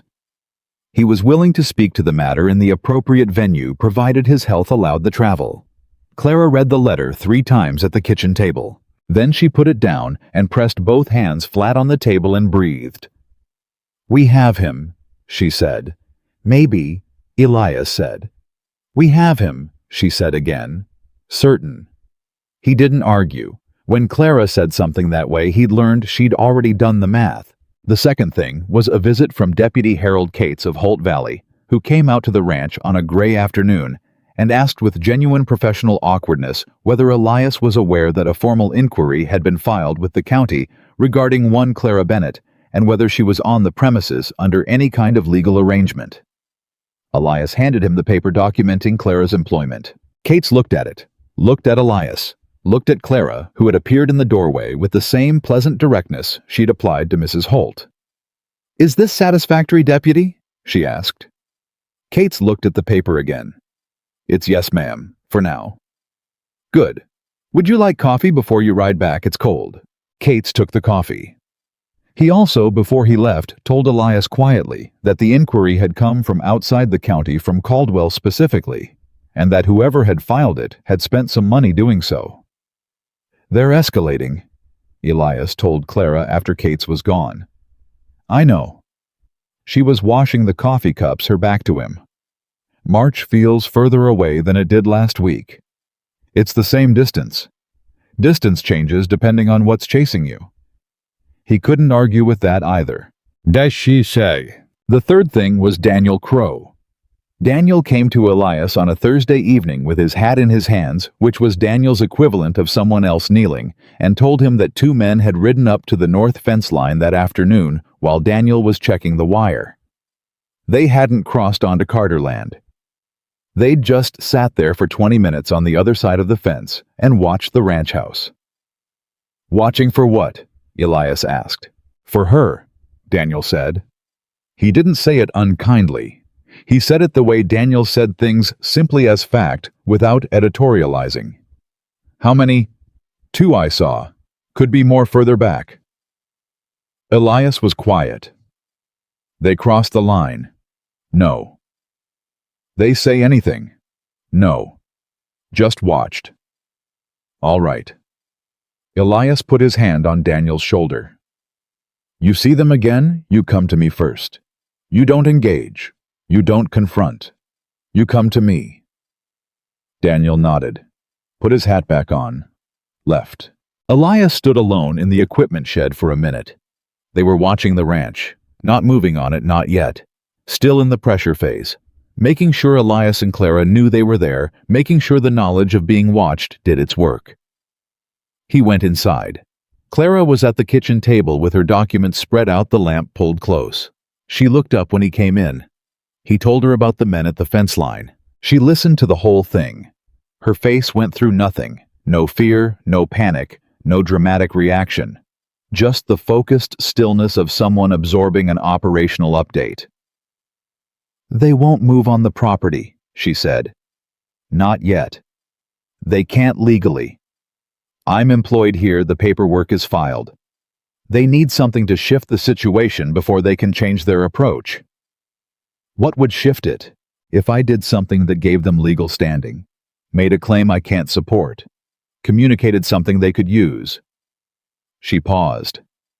"Or if you decided the risk wasn't worth it and asked me to leave." He looked at her across the table. "That second option," he said. "What do you think the odds are of it?" She held his gaze. Something in her face was very still and very serious, and just slightly something else. "I've revised my estimate downward considerably," she said. "Good." She went back to her documents. He sat down across from her, pulled out his account ledgers, and worked. Neither of them mentioned the men at the fence line again that night, but neither of them went to bed early either, and sometime past 10 o'clock, when the lamp was burning low and Clara's pen had slowed, she looked up and said quietly, "Elias." He looked up. "Thank you," she said, "for all of it." "I told you to stop thanking me." "I know." She held his gaze. "I'm going to keep doing it anyway." He looked at her. "Fair enough," he said. The crisis came 9 days before Christmas. It came fast the way crises do when they've been building long enough, not with warning, not with escalation, but all at once, already at full force, before anyone had time to prepare for it. A rider came from Holt Valley at mid-morning. Young kid, one of the stable hands from the hotel, riding hard. He brought a message for Clara. The message was from Arthur Gaines. Clara read it. She put it on the table. She stood very still. "What?" Elias said. "Arthur Gaines is dead," she said. "He died 4 days ago. The county recorder's office in Caldwell says his affidavit was filed incorrectly and has been removed from the record." Her voice was flat and very controlled. "My uncle's lawyers have filed a counter-petition with the circuit court, claiming the original documents I have are forgeries." She paused. "They're requesting the circuit judge reject my case before it's even heard." Elias looked at her. "Can they do that?" "They can request it." She sat down. Her hands were on the table, both of them pressed flat. "Whether the judge agrees depends on what evidence comes with the request." "What evidence?" "Testimony." She looked up. "Character testimony. From people in Caldwell willing to say I was unstable, erratic, someone who would falsify documents." Her voice didn't waver. "My uncle has had 11 years to make sure the right people believe the right things about me." The kitchen was very quiet. "Aldridge," Elias said. He hasn't confirmed he can travel. His health? I'll go to Billings. She looked at him. Elias? I'll go to Billings, and I'll talk to Aldridge in person. He said it the way he said things when they were already decided. A letter takes time. A conversation takes an afternoon. You can't leave the ranch right now. The winter... Tom can run the ranch for 3 days. The men at the fence line. Daniel can watch the fence line. He leaned forward slightly. Clara, they filed to have your case thrown out before it's heard. If that succeeds, everything you've collected for 2 years disappears. You need Aldridge, and you need him confirmed, not pending. She stared at him. This isn't your fight, she said. The words came out rough-edged, like they cost her something. You're on my property and in my employ, he said. What happens to you has consequences for this ranch. That makes it partly my concern. He paused. And you know that's not the only reason. Silence. Clara looked at the table. She looked at her hands. She looked at the documents spread between them. He won't talk to a stranger, she said. Aldridge, he's careful. He doesn't, Write me a letter of introduction. Elias stood up. Tell him who I am and why I'm coming. I'll carry it with me. She looked up at him. Her eyes were doing the thing again, the complicated thing. The thing where everything was right there on the surface, and she couldn't quite get it back under control and had stopped entirely trying. You'd do that, she said. Not a question. Just go to Billings, for this. I'd do considerably more than that, he said quietly. The words landed in the air between them. He hadn't planned to say that. It had come out the way honest things do when you've stopped spending energy on keeping them back plain and direct and entirely true. Clara looked at him for a long moment. I'll write the letter, she said. Good.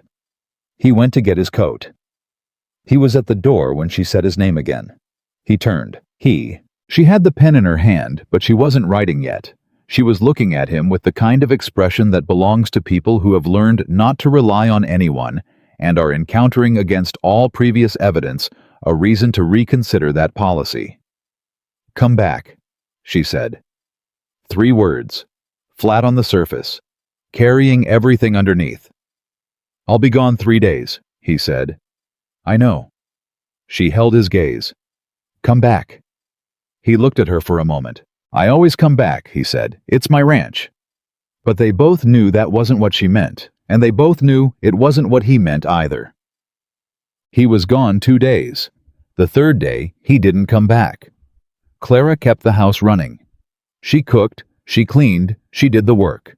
She talked to Billy and Daniel and Tom with the same steady competence she always had. She checked the document copies she still kept under the floorboard. She wrote 3 pages of notes for the circuit court filing. She did not watch the road. She checked the road, once in the morning, the way she did. And then she got on with things. But on the 3rd evening, when the sun went down and the road stayed empty, she stood at the kitchen window longer than once. Tom came in for coffee at 7:30. He stood at the counter and didn't say anything for a minute. Roads from Billings can get bad this time of year, he said. I know, Clara said. He's not someone who gets in trouble he can't get out of. I know that too. She turned from the window. Tom, if something happened. Nothing happened. Tom's voice was calm and absolute. He's fine. He's just late. She looked at him. Tom met her eyes steadily. He's fine, he said again. And when he gets back, you're going to feel embarrassed for worrying this much. He'd find that hilarious, by the way. Something in Clara's chest released just slightly. Not because she fully believed it, but because Tom did, and Tom had been right about things consistently enough to have earned partial credit. He'd better not find it hilarious, she said. Tom almost smiled. No, he agreed. Probably not. He finished his coffee and left. Clara stood in the kitchen. She went to the piano, sat down, played the phrase she'd been building for weeks, not tentative now, not exploratory, but full and certain, the whole shape of it clear. The notes went up into the quiet house and spread out through the empty rooms and filled the space where there had been silence for 5 years. She played until she heard the sound of a horse on the road. She stopped, listened, went to the front window. One rider, coming fast from the direction of Holt Valley. She had the front door open before he'd reached the gate. Elias rode into the yard and pulled up and looked at her standing in the doorway in the light from the hall lamp. He looked tired. He looked cold. His coat was dusty with road, and his face had 3 days of stubble, and he looked... She thought he looked like exactly what he was, which was a man who had ridden to Billings in December, and back in 3 days for a woman who had shown up on his porch asking for shelter. He swung down from his horse. "Well," she said. "Aldridge will testify," Elias said. "In person. He'll make the travel." He tied the horse to the post. He also showed me the original survey records he kept personal copies of from 1871. The modifications in the county record are visible. Someone changed the measurements on the plat map after it was filed. Clara gripped the doorframe. "That's fraud on a filed government document," she said. Her voice came out quieter than she intended. "That's not just a property dispute anymore. That's a federal matter." "Yes," Elias said. "That's what Aldridge said." He walked toward her, stopped at the bottom of the porch steps, looking up at her. "You're going to win this," he said, simple, direct, like something already decided. Clara looked at him in the lamplight. She had been fighting for 2 years. Alone, and then less alone, and now with Tom and Ruth and Aldridge, and this man standing at the bottom of her porch steps in December, looking at her like the outcome was already determined, and she just hadn't caught up to it yet. "Come inside," she said. "You need food, and you need coffee, and you need to tell me everything Aldridge said in the exact order he said it." Elias came up the steps. He was almost past her in the doorway when she put her hand on his arm. He stopped. She was looking at him with the walls all the way down for the first time since she'd arrived. Not strategic, not careful, not measured. Just Clara direct and honest and completely undefended. "Thank you," she said. He looked at her hand on his arm, then at her face. "I told you to stop thanking me," he said. "I know. You keep doing it anyway. I told you I would." He held her gaze for a moment. Then he nodded once the nod of a man who has lost an argument he didn't entirely want to win, and went inside. Clara followed him. She closed the door behind her. And outside whatever was pressing against the walls of Carter Ranch in the dark. Richard Hale, Edmund Bennett, the men at the fence line, the counter petition.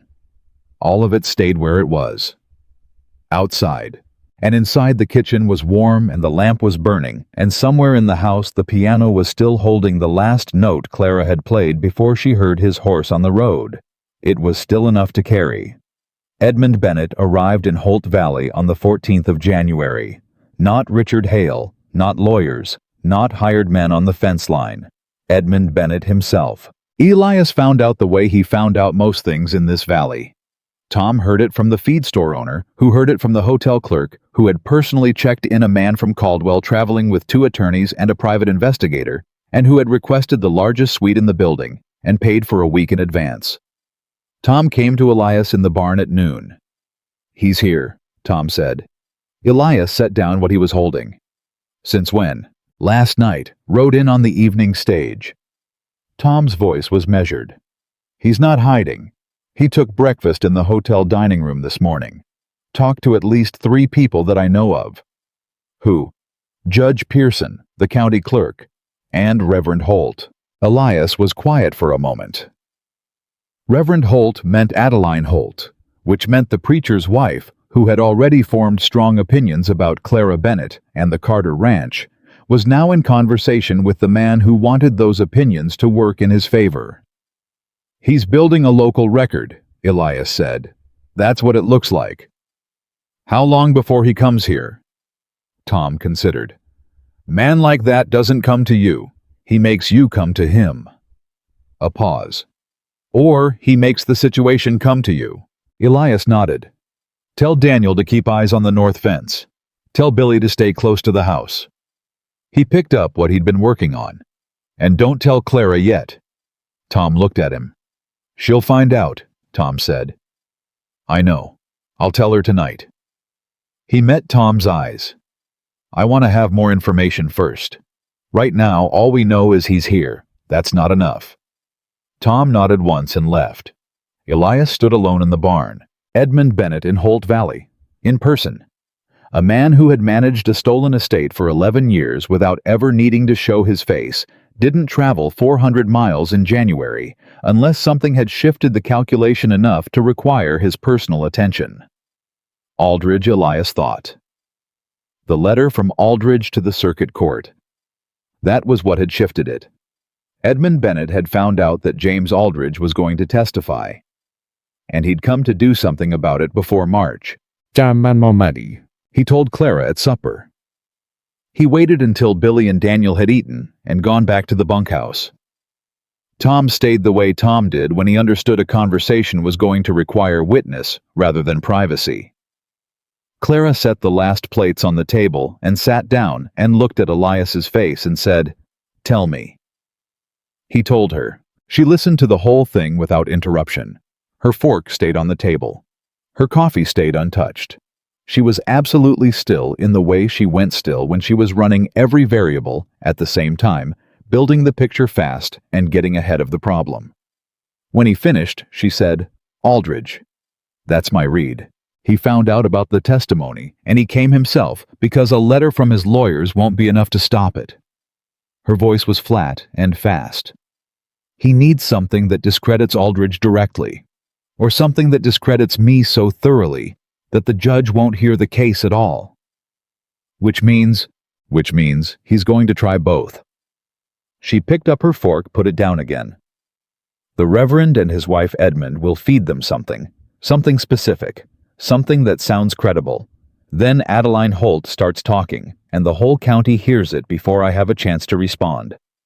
She looked at Elias. "What did he tell them?" "I don't know yet." "Find out." She said it without desperation, direct the way she said everything. "Find out today if you can.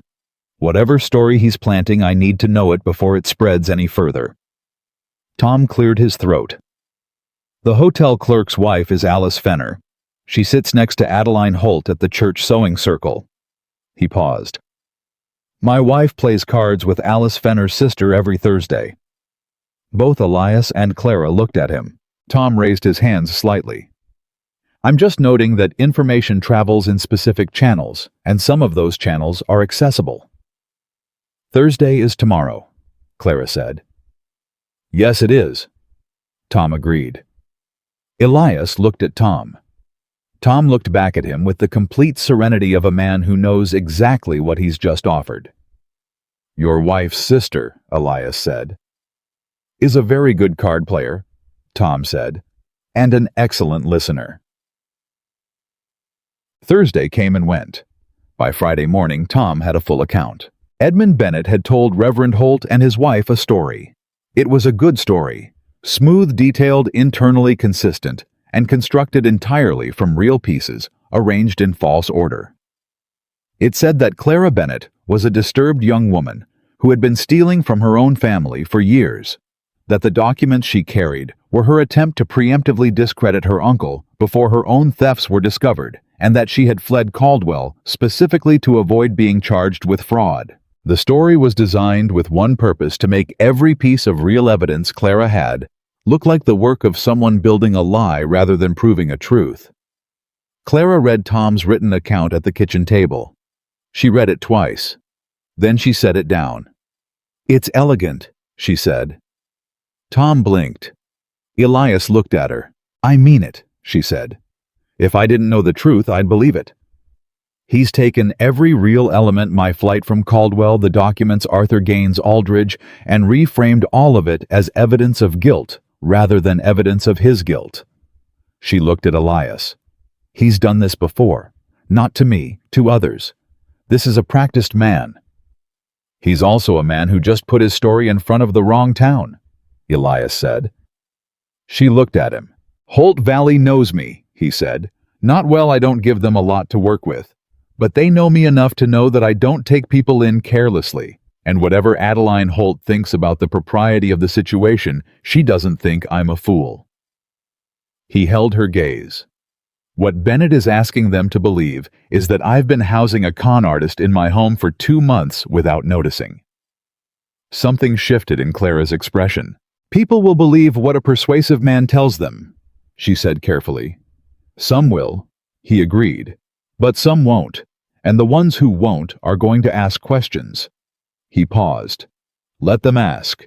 The answers are on our side." Clara looked at him for a long moment. "You're not afraid of him," she said. It came out half observation, half question. "I'm not afraid of a man who has to build a fiction to win," Elias said. "The truth is slower, but it's sturdier. Edmund Bennett has had 11 years of nobody challenging his story. He doesn't know how to fight someone who has the facts. He has money. And we have Aldridge." Silence. Then Clara said very quietly, "We." He looked at her.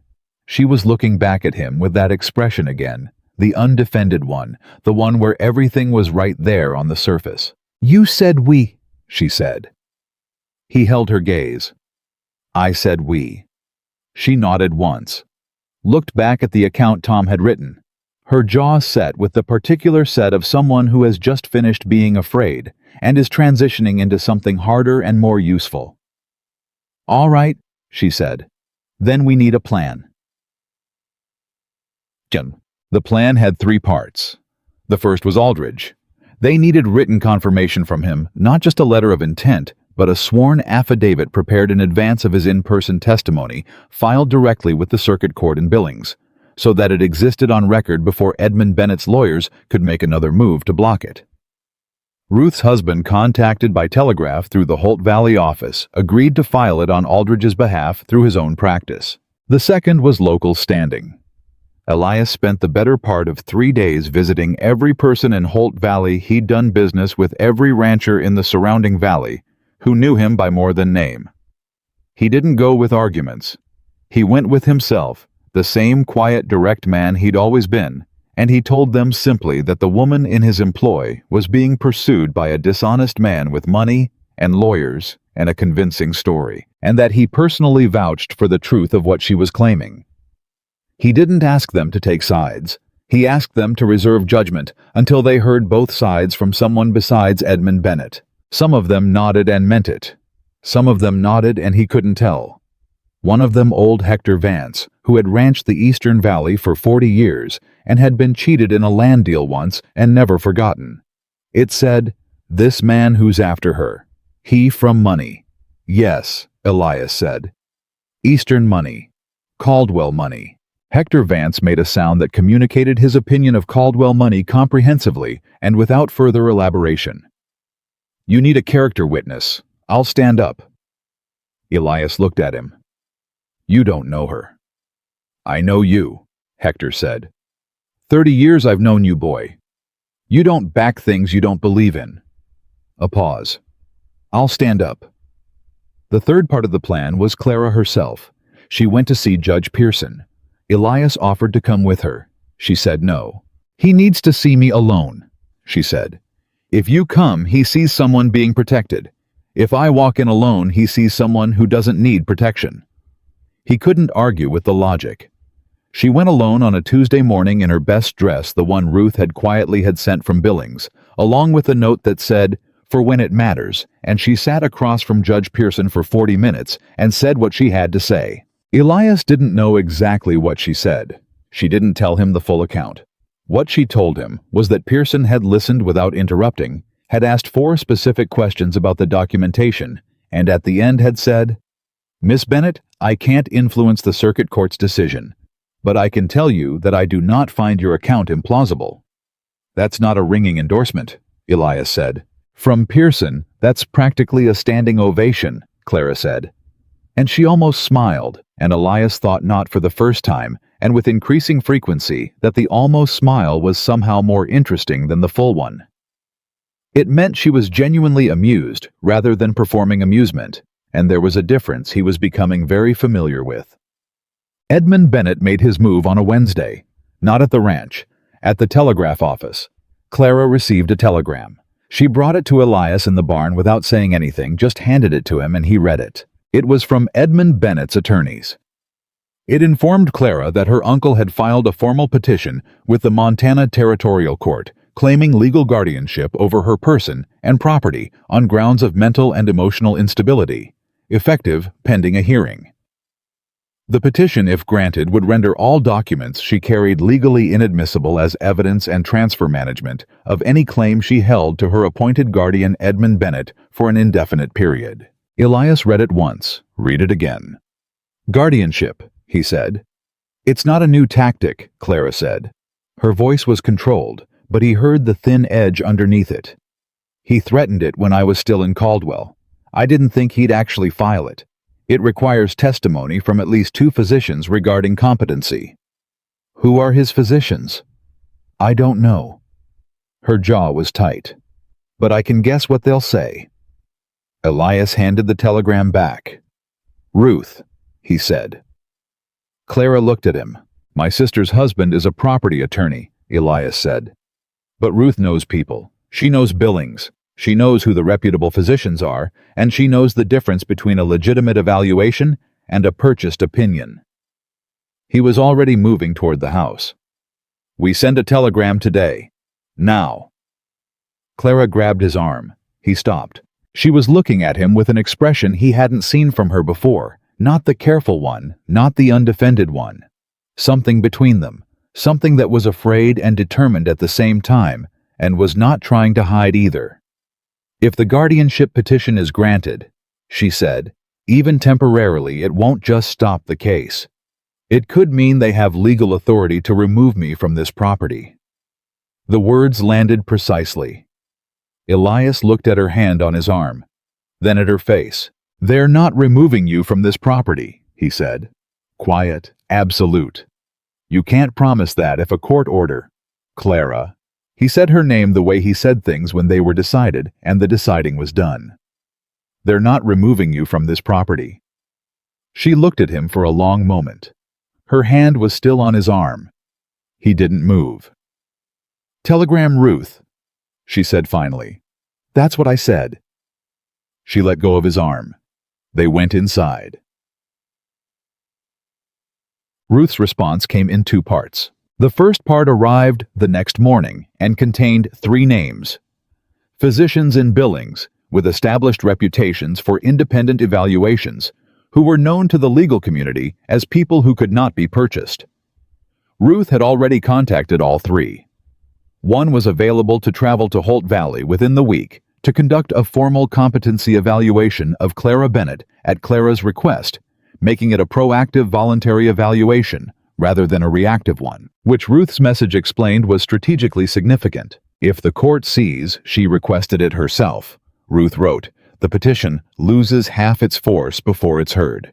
The second part of Ruth's response arrived by separate telegram an hour later and was addressed to Elias personally. It contained 4 words. Bring her to Billings. Elias read it. Read it again. He found Clara in the kitchen. My sister wants us in Billings, he said. Clara turned from the stove. Why? She didn't say why. She said bring her to Billings. He held up the telegram. When Ruth doesn't explain herself, it means the explanation is either too complicated for a telegram, or she wants to say it in person because she needs to watch your face when you hear it. Clara wiped her hands on a dish towel. When? She said soon. He paused. I think she means now. A silence. The ranch, Clara said. You can't just... Tom, he said. The hearing in March is 8 weeks away. If we leave now... Clara. He waited until she met his eyes. Ruth doesn't send a telegram like that unless it matters. She knows the ranch. She knows the timing. She knows all of it. He held her gaze. She said bring you to Billings, so I'm bringing you to Billings. Clara looked at him. She had the dish towel in her hands. She was twisting it slightly without noticing the only outward sign ever that something was happening underneath the surface. All right, she said. Pack for a week. 3 days, she said. Anything longer, and the ranch.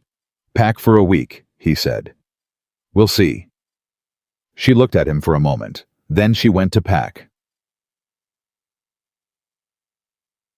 They left the following morning before sunrise. Tom stood by the gate and watched them go, with the expression of a man who has already thought through every possible outcome and is at peace with all of them. Billy stood beside him and did not succeed in being at peace with any of them, but managed to keep this mostly internal, which was a significant personal achievement. Daniel said nothing, which was his way of saying everything was understood. The road to Billings was long and cold, and the wagon made it in a day and a half, stopping overnight at a way station outside Holt Valley, where Elias knew the owner and the room was clean and the stove worked. They ate at the small table in the way station's common room that evening, the two of them with nobody else around and the fire doing its work, and the kind of quiet that exists between two people who have already said most of the important things and are comfortable with what hasn't been said yet. Clara ate, drank her coffee, looked at the fire. "Can I ask you something?" she said. "You always ask," he said. "You don't usually ask permission first." She looked at him. "Margaret," she said, "just the name." He didn't flinch. He'd stopped flinching at the sound of it, sometime in the last several weeks. When exactly, he couldn't pinpoint, but somewhere it had changed from something sharp to something he could hold steady. "What about her?" he said. "Do you think she'd mind?" Clara's voice was even. "All of this. Me in the house, the piano, the way things have—" She stopped, started again. "The way things are going." He was quiet for a moment. "Margaret was a generous person," he said. "The most generous I've ever known." He looked at the fire. She didn't like empty rooms. She didn't like quiet that felt like something was missing. He paused. She would not have wanted the house to stay the way it was. Clara nodded slowly. "She would have liked you," he said. And then, because it was true, and because he was a man who said true things, she would have liked you a great deal. Clara looked at the fire. After a moment she said, "She had good taste in pianos." He almost smiled. "She did. And in ranches." "That too." A silence. "And in people," Clara said, very quietly. Elias looked at her. She was still looking at the fire, but the side of her face he could see was doing the thing it did when she was feeling something she'd decided not to perform. "Yes," he said. "That too." The fire crackled. Neither of them said anything else, but neither of them moved apart either, and somewhere in that shared stillness, by that way, station fire in the middle of a January, that was trying to bury everything under cold and difficulty, something that had been building for weeks quietly and without ceremony, became a fact. Yet, Ruth met them at the edge of Billings in a hired carriage. She took one look at the two of them on the wagon seat, and her expression said everything she chose not to say out loud, which with Ruth was a rare and significant act of restraint. "Aldridge," she said instead, getting straight to it as they pulled into the city. "He's deteriorated faster than expected.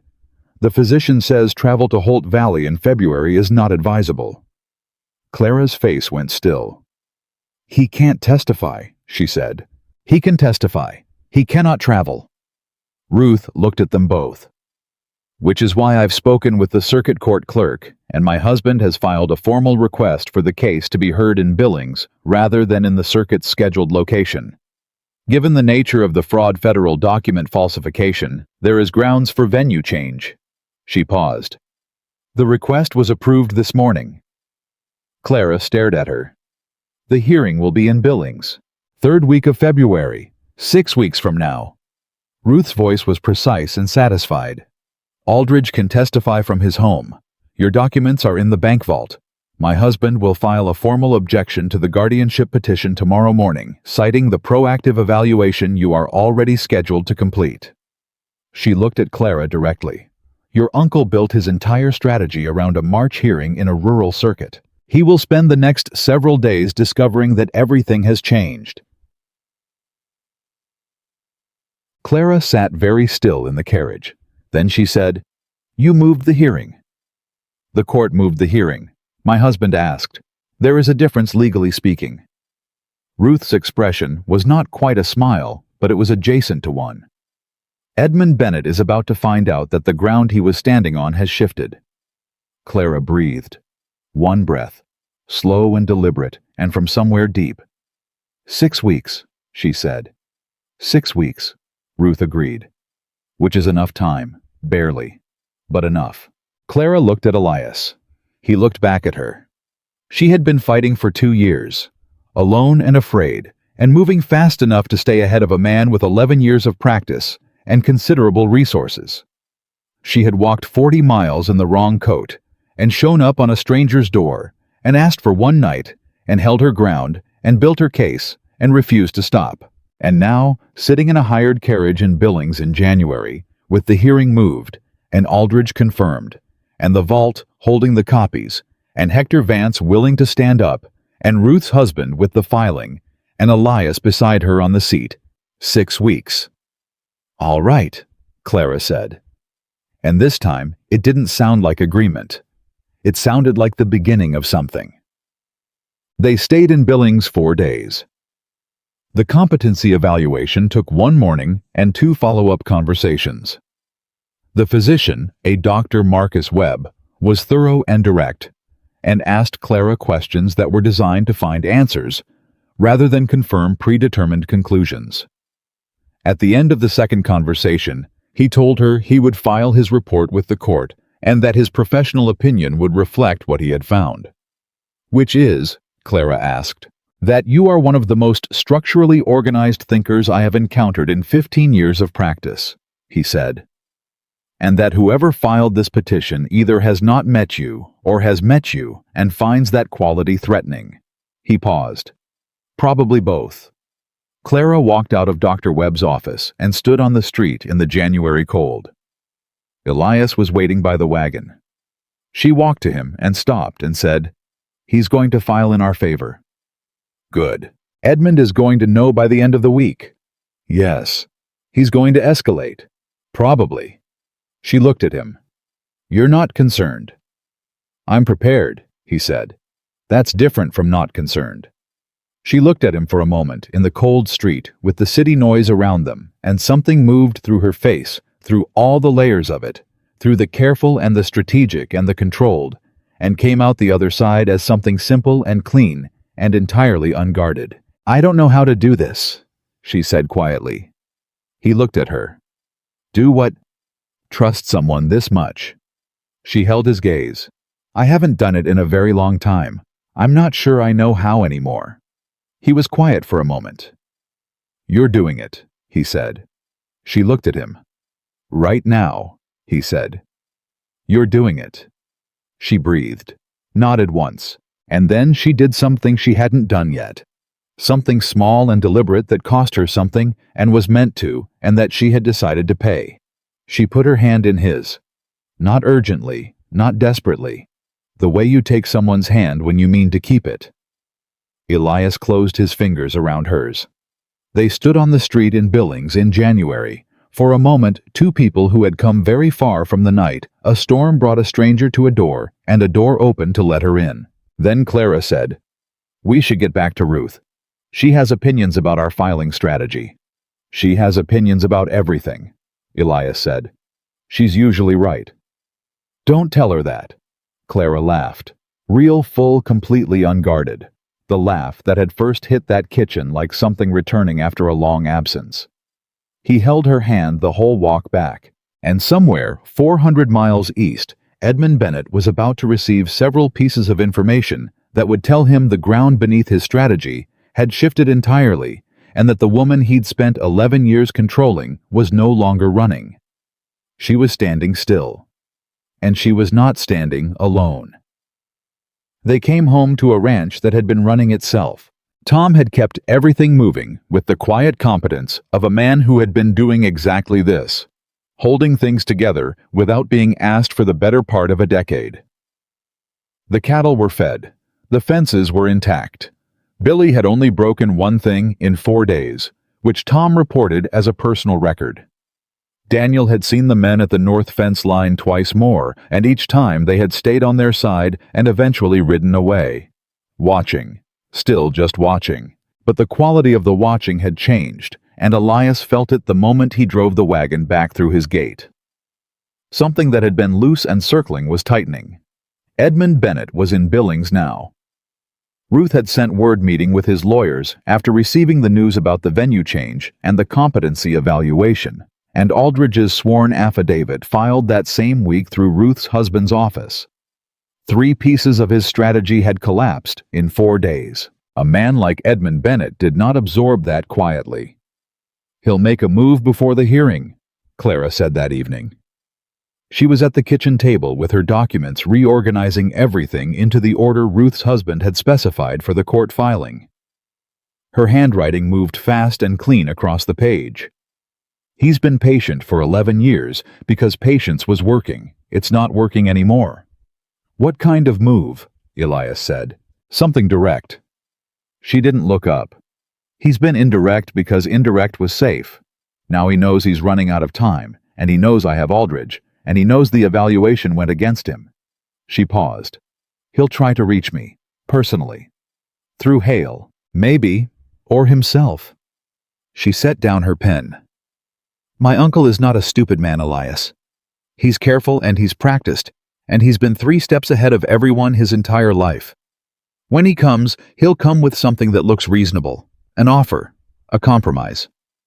She looked at him directly. "He'll try to make it easy for me to stop fighting." "And you won't?" "No. Simple. Absolute.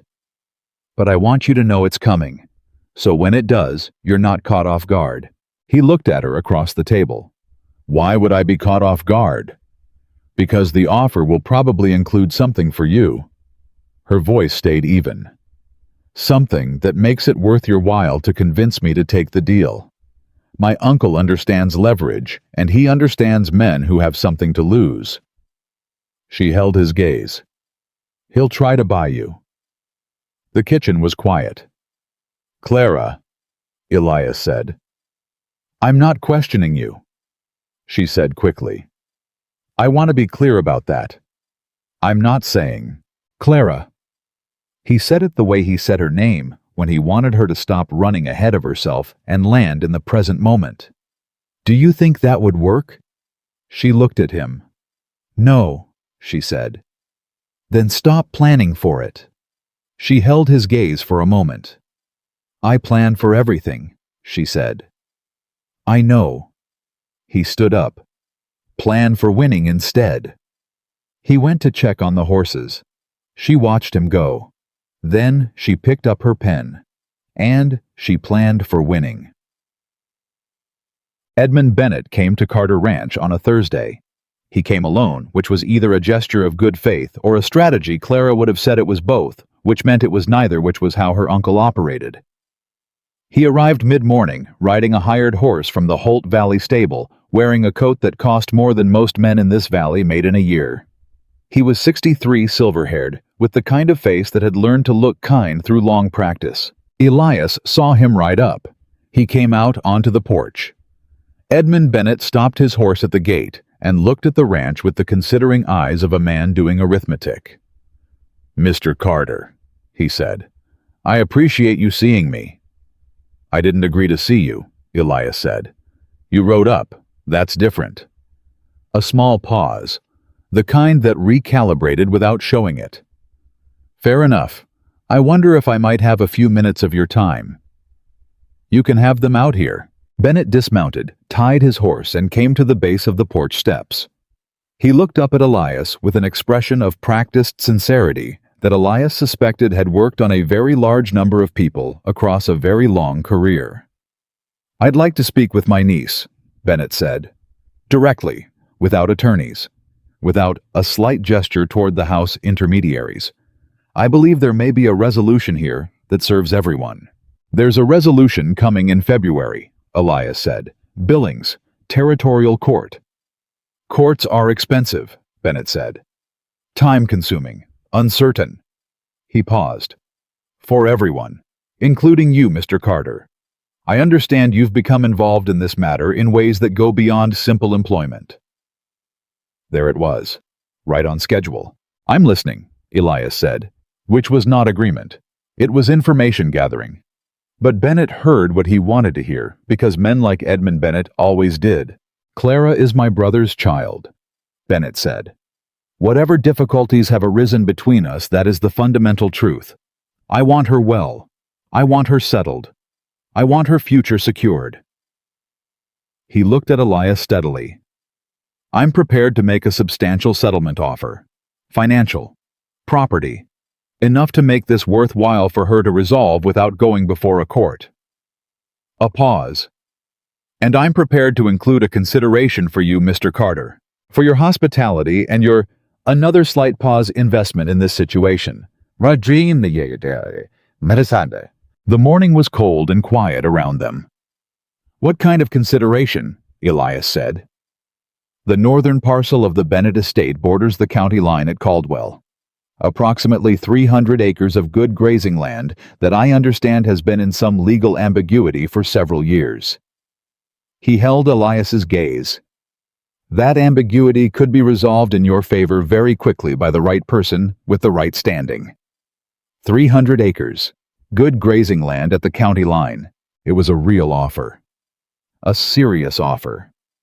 The kind built on actual knowledge of what a man like Elias Carter would value. Edmund Bennett had done his homework. "And in exchange," Elias said, "I talked Clara into taking the settlement. I wouldn't characterize it as talking her into anything. I'd characterize it as helping her see the wisdom of a resolution that serves her interests. And removes the fraud case from the court record," Elias said. The pleasant expression didn't shift. "The case is based on documents whose authenticity is in question. A settlement simply acknowledges that legal proceedings are imperfect and that reasonable people can find common ground outside of them." "And James Aldridge," Elias said. "Is he part of the common ground?" A very brief pause, too brief for most people to catch. Elias caught it. "Mr. Aldridge is an elderly man in uncertain health," Bennett said carefully. "His recollections of surveys conducted 15 years ago may not be entirely reliable." "He kept the original records," Elias said. "The physical documents, with his own notes from the time." He watched Bennett's face. "Not recollections, records. There's a difference." Something moved behind the kind eyes. The first real thing not calculated, not performed. Actual. Fear. Edmund Bennett was afraid of James Aldridge. Not of Clara, not of the court, not of the hearing.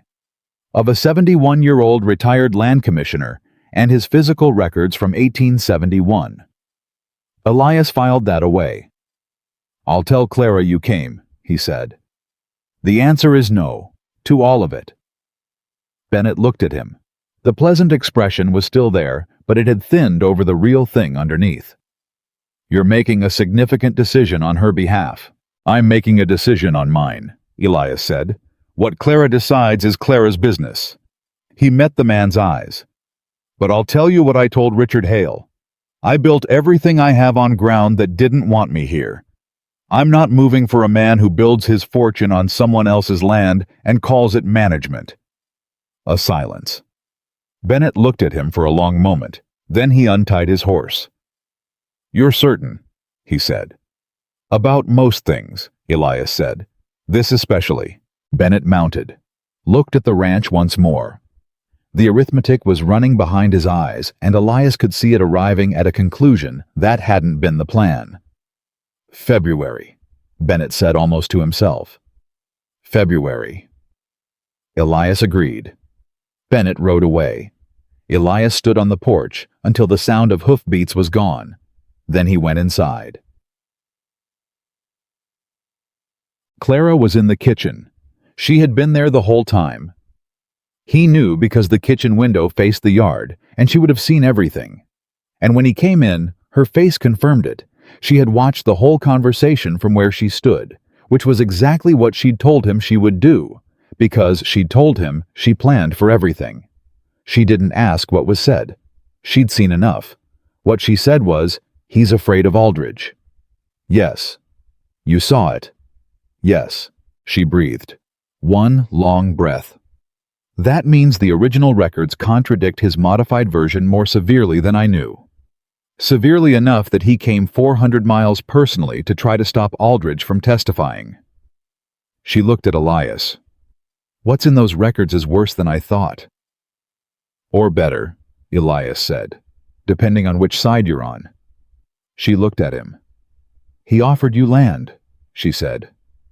It wasn't a question. Yes. Good land. 300 acres at the county line. A silence. She understood exactly what that meant and what it cost him to say no without hesitation. And she didn't perform surprise or gratitude, she just sat with the reality of it and let him see that she understood. Thank you, she said. Stop. I mean it. I know you mean it. He sat down at the table across from her. Which is why I'm telling you to stop. You don't thank someone for not betraying you, Clara. That's just being a person. She looked at him. Not everyone is, she said quietly. He held her gaze. I know. The kitchen held them both in its warmth. Outside, Edmund Bennett was riding back to Holt Valley to regroup and rethink and arrive at the next move, and the next move would be harder and less generous, because that was what cornered men did. They got smaller on the inside and louder on the outside, and they started reaching for things they'd held in reserve. He'll come at Aldridge, Clara said, directly this time. Try to discredit him before the hearing. Medical records age reliability, anything that puts doubt on the testimony. Ruth's husband has already filed Aldridge's professional credentials with the court record, Elias said. 15 years of government service, no disciplinary record. Every survey he filed holds up. Edmund will find something. Let him try. Elias looked at her. 6 weeks, Clara. 5 now. 5 weeks, he agreed. You've held for 2 years. You can hold 5 more weeks. She was quiet. Then, I'm not worried about holding. She looked at him with the directness she'd had from the first night, the directness that had looked like stubbornness and turned out to be the truest thing about her. I'm worried about what comes after. After the hearing. After everything. She held his gaze. I've spent 2 years thinking about nothing but the case, getting the evidence, getting to court, getting through. Her voice was even, but something underneath it was not. I haven't thought about what I do when it's done. Elias looked at her for a long moment. I have, he said. She went very still. You have, she said. Yes. And, he reached across the table, put his hand over hers. And I'd like to know if you're willing to stay, he said. After. Not as my housekeeper, not as something that needs a name right now. He held her gaze and said the true thing plainly, the way he said all true things. Just stay. Be here. Let this be your place, the way it's become your place already. A pause. If that's what you want. Clara looked at his hand over hers. She looked at the kitchen, the herbs on the windowsill. She'd planted the curtains. She'd repaired the piano audible in the next room, even in its silence. She looked at the table where she'd spent 100 evenings, and the stove that had fed 6 men 3 times a day, and the doorway through which Tom came for coffee, and Billy came with questions, and Daniel came quietly, and left something cleaner behind him each time. She looked at Elias. This is already my place, she said. His hand tightened slightly on hers. Then we agree, he said. We agree, she said. And that was that. No ceremony, no performance. 2 people who said what they meant and meant what they said, arriving at the same place from different distances and recognizing it when they got there. The escalation came 2 weeks later, and it came from a direction nobody had anticipated. Catherine Marsh arrived in Holt Valley, Clara's former friend, the woman who had told Edmund Bennett about the documents. She arrived alone on the stage from Caldwell and took a room at the hotel and sent a message to Carter Ranch asking to see Clara. Clara read the message at breakfast. She set it down. No, she said. Elias looked at her. You don't want to hear what she has to say. I know what she has to say. Clara's voice was flat. Edmund sent her. Catherine is what Edmund uses when legal strategies fail. She's personable, and she's convincing, and she knows me well enough to know exactly what to say to make me doubt myself. She looked at the message. He sent her because 300 acres didn't work, and direct intimidation didn't work, and now he's going back to the personal. You're sure she's working for him? Clara looked up. I'm sure she was working for him when she told him about my documents. Whether she believes she's doing it for him now or believes she's doing it for me doesn't change what it is. Her jaw was tight. She'll come with an apology, with a reason that sounds like love and loyalty, and underneath it will be whatever Edmund asked her to carry. Elias was quiet. You said she was your closest friend for 6 years, he said. Clara looked at the message. Something moved through her face. Not the controlled thing, not the strategic thing. The real thing. The particular human damage of betrayal by someone you loved. She said.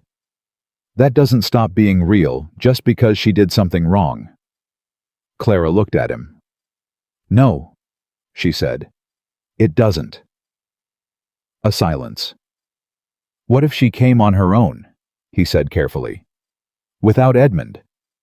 Clara shook her head. She didn't. But if she did? She looked at the message for a long moment. Then I'd want to know, she said quietly. And I'd want to know why. Elias stood up. I'll go with you. No, she stood too. I'll go alone.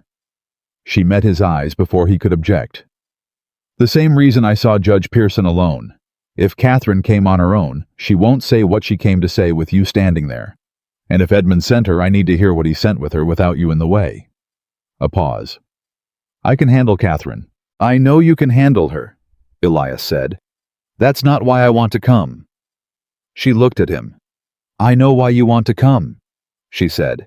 Quieter now. I know. She held his gaze. But I have to do this myself. He looked at her for a long moment. Take Tom's horse, he said. It's faster than yours. She almost smiled. All right. Ball. She was gone 3 hours. Elias spent those 3 hours doing the work of the ranch with the specific focused intensity of a man who is occupying his hands so his mind has something to anchor to. He fixed 2 sections of fence in the south pasture that had been on the list for a week. He cleaned and organized the equipment shed. He had a long, mostly one-sided conversation with Duchess about the general reliability of horses as compared to human beings, which Duchess received with dignified attention. Tom found him in the shed at the 2-hour mark. She's not back yet, Tom said. Not a question. No. Tom leaned on the doorframe. You're worried. I'm working. Same thing from where I'm standing. Elias put down what he was holding. Catherine Marsh betrayed her once. If she came here to do it again, Clara will handle it, Tom said. I know she will. That's not the point. What's the point? Elias looked at him. She shouldn't have to keep handling things alone. Tom was quiet for a moment. She's not alone, he said. That's the difference now. She knows that. Whatever happens in that hotel room, she goes in, knowing she's coming back to a place that's hers, and people who are hers. He paused. That changes a person, changes what they can handle. Elias picked up what he'd put down. Tom went back to his work. An hour later, he heard Tom's horse come back through the gate. He came out of the shed. Clara dismounted and tied the horse and came across the yard. Her face was different. Not devastated. Not triumphant. Something more complicated and more human than either. Well, he said. Edmund didn't send her. She stopped in front of him. She came alone. He waited. She came to tell me that Edmund has a witness, Clara said. A man who claims to have seen me altering documents in Arthur Gaines's office in Caldwell. Edmund is planning to introduce him at the hearing in February. Her voice was controlled, but he could hear the thing underneath it. She didn't come to stop me. She came to warn me. Why? Clara was quiet for a moment. Because she said she spent 4 months telling herself she hadn't done anything wrong by telling Edmund about the documents, and then spent 4 more months trying to stop believing that, and eventually stopped being able to. She held his gaze. She said she couldn't fix what she'd done, but she could give me the name. The name of the witness. Yes. Clara pulled a folded piece of paper from her coat. A man named George Tillis. He worked briefly as a clerk at the county surveyor's office. He was dismissed for falsifying records 18 months ago. A pause. He was dismissed because Arthur Gaines reported him. Elias looked at the paper. He's lying for Edmund, he said. He's lying for Edmund, Clara confirmed. And Arthur Gaines's dismissal report is on file with the county, which means his credibility as a witness has a documented problem. She folded the paper back. Ruth's husband can have that report in front of the circuit court before the hearing. Elias looked at her. She was standing in his yard in January, with her jaw set and her eyes clear, and a piece of paper in her hand that had just shifted the last piece of Edmund's strategy, and she looked for the first time since he'd known her, not like someone fighting to survive, like someone who had already won. She just hadn't gotten to the hearing yet. "And Catherine," he said. Clara was quiet. "I don't know," she said honestly. "I don't know what we are now, what we can be after." She paused. But she looked me in the eyes, and I looked back, and I believed her. A pause. "I think I believed her." "That's enough for now," he said. She nodded slowly. "Yes, it is." She handed him Tom's reins, went inside. Elias stood for a moment holding the reins. Then he put the horse up, and went to find the telegraph office address in Billings, to wire Ruth's husband. The hearing convened on the 19th of February in a courtroom in Billings that smelled like wood smoke and old paper, and the particular formality of a place where things got decided. Elias sat in the gallery. Tom sat beside him, which had not been discussed, and was simply where Tom was when Elias arrived. Ruth sat on the other side, which had also not been discussed, and was simply Ruth. Clara sat at the plaintiff's table with Ruth's husband Wallace beside her. She was in the same dress she'd worn to see Judge Pearson. Her back was straight. Her documents were organized in front of her in the exact order Wallace had specified. Her hands were flat on the table. Elias watched her back.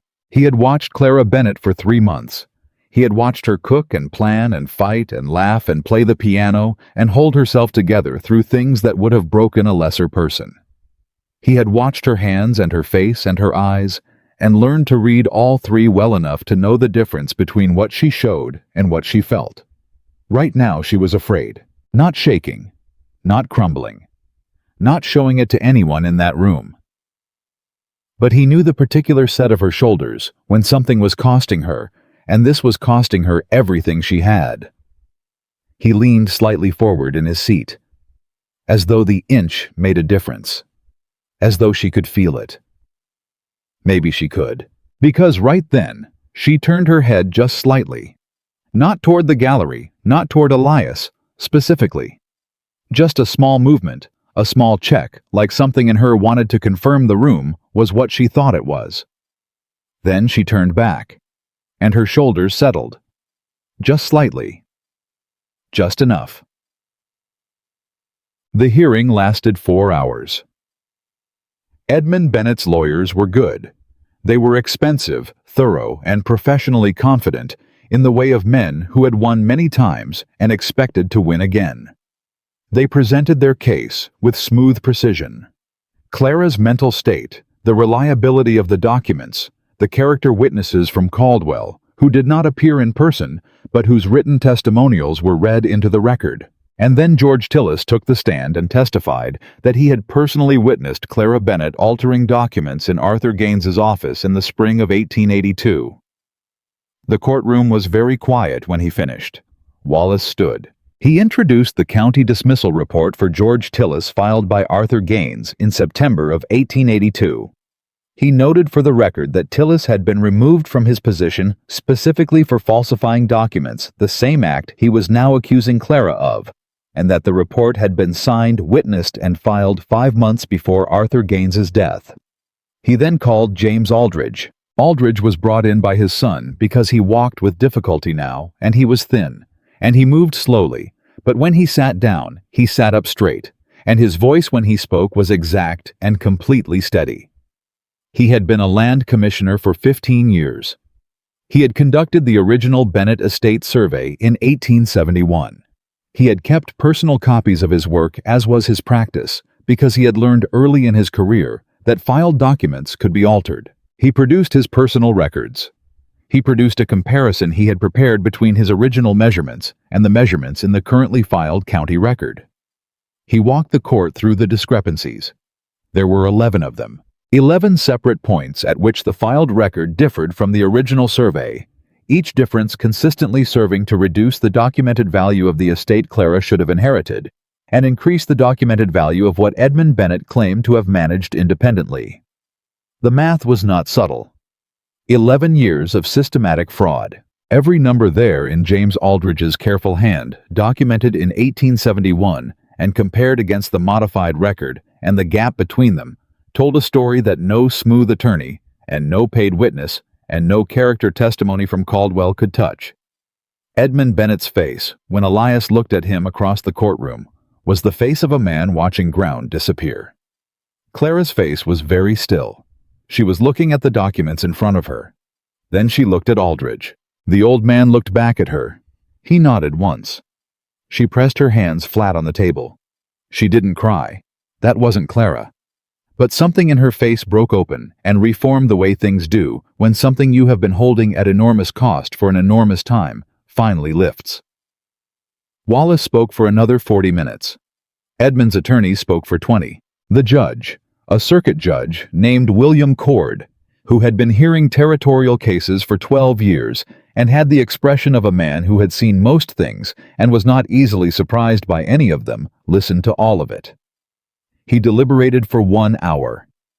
When he returned, he read his finding in the measured cadence of a man who understood that the words he was saying would live in the record long after the moment passed. He found the documentary evidence credible and Aldridge's testimony compelling. He found the alteration of filed government survey records to constitute fraud upon both the estate and the territorial court. He found Edmund Bennett's counterclaims unsupported by independent evidence and George Tillis's testimony not credible, given the documented record of his own falsification. He ordered the immediate restoration of the original Bennett estate records. He ordered a full accounting to be conducted by an independent land commissioner. He referred the matter of document falsification to the federal territorial prosecutor for further investigation. He looked at Clara. "Miss Bennett," he said, "the court finds in your favor." The courtroom was not silent.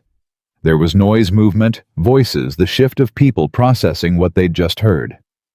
Edmund Bennett's lawyers were already moving. Edmund himself sat very still for a long moment, and then he stood up slowly, and he looked at Clara across the courtroom. And what was on his face was not rage, and was not defeat. It was something older and simpler and more honest than either. He looked like a man who had been carrying something heavy for 11 years, and had just set it down and discovered it had cost him everything he'd used it to protect. Clara did not look away. She held his gaze steadily. Edmund Bennett put on his hat. He walked out. He did not look back.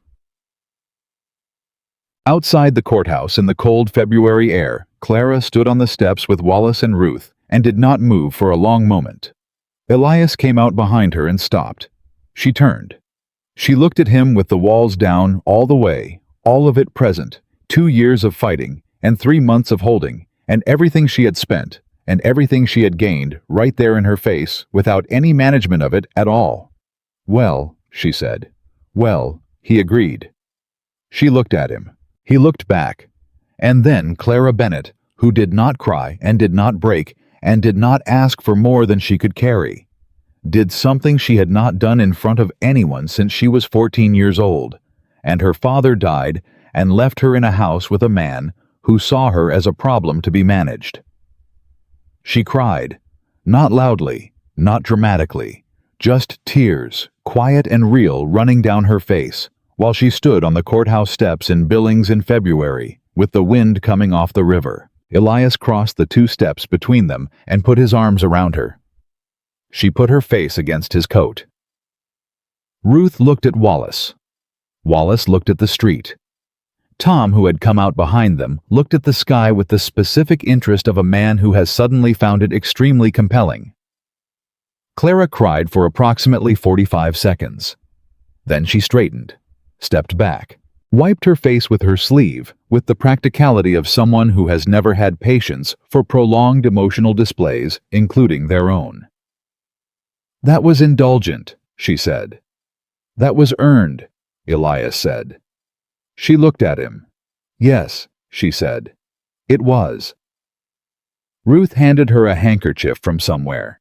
Clara took it, used it, handed it back. "The estate accounting will take months," Clara said. Her voice was almost entirely even. "The federal investigation could take longer. I'll need to be in contact with the land commissioner they appoint." She paused. "I'll need to be reachable." "You live on a ranch in Holt Valley," Elias said. "You're reachable." She looked at him. "I live on a ranch in Holt Valley," she said quietly. Like she was trying the sentence on. Like she was deciding if it fit. It fit. She knew it fit. "Yes," she said. "I do." Ruth made a small sound that was not quite a word and was entirely satisfied. Wallace studied the street.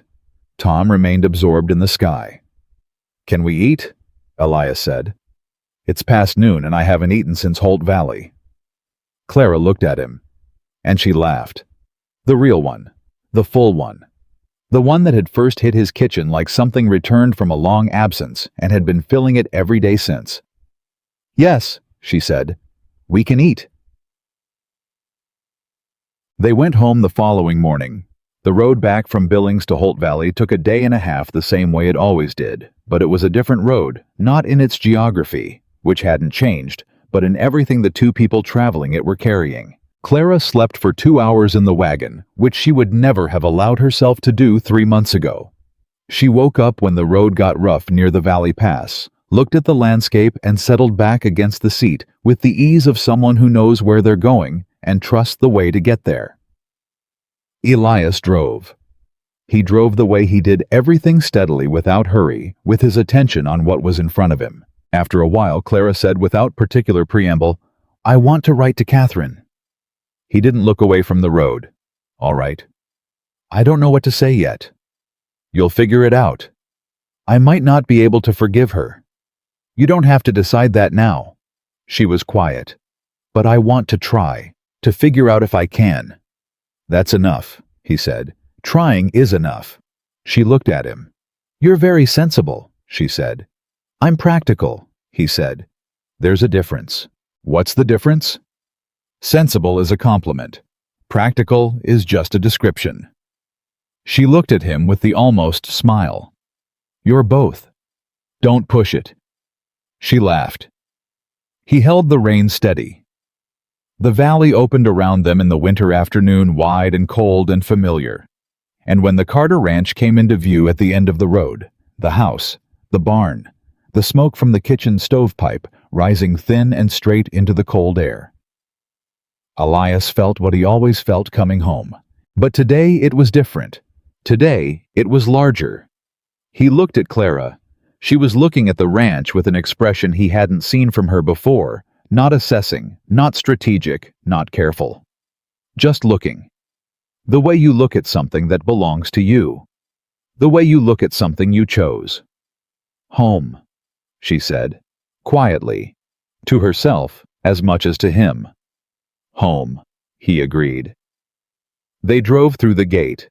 Billy was in the yard before they stopped, full of questions and energy, and the particular relief of a 19-year-old who had been responsible for things for several days and found it considerably more difficult than anticipated.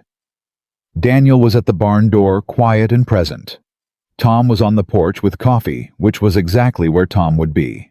Clara stepped down from the wagon before Elias came around to help her, which was how she always did things, and she walked up to Tom and took the coffee he was already holding out. Well, Tom said. We won, Clara said. Tom nodded once, the nod of a man who had never seriously entertained the alternative. Good. Completely good, Clara said. Also, Aldridge is remarkable, and you were right about the bank vault. I'm right about most things, Tom said. It's a burden. I'll tell your wife you said that.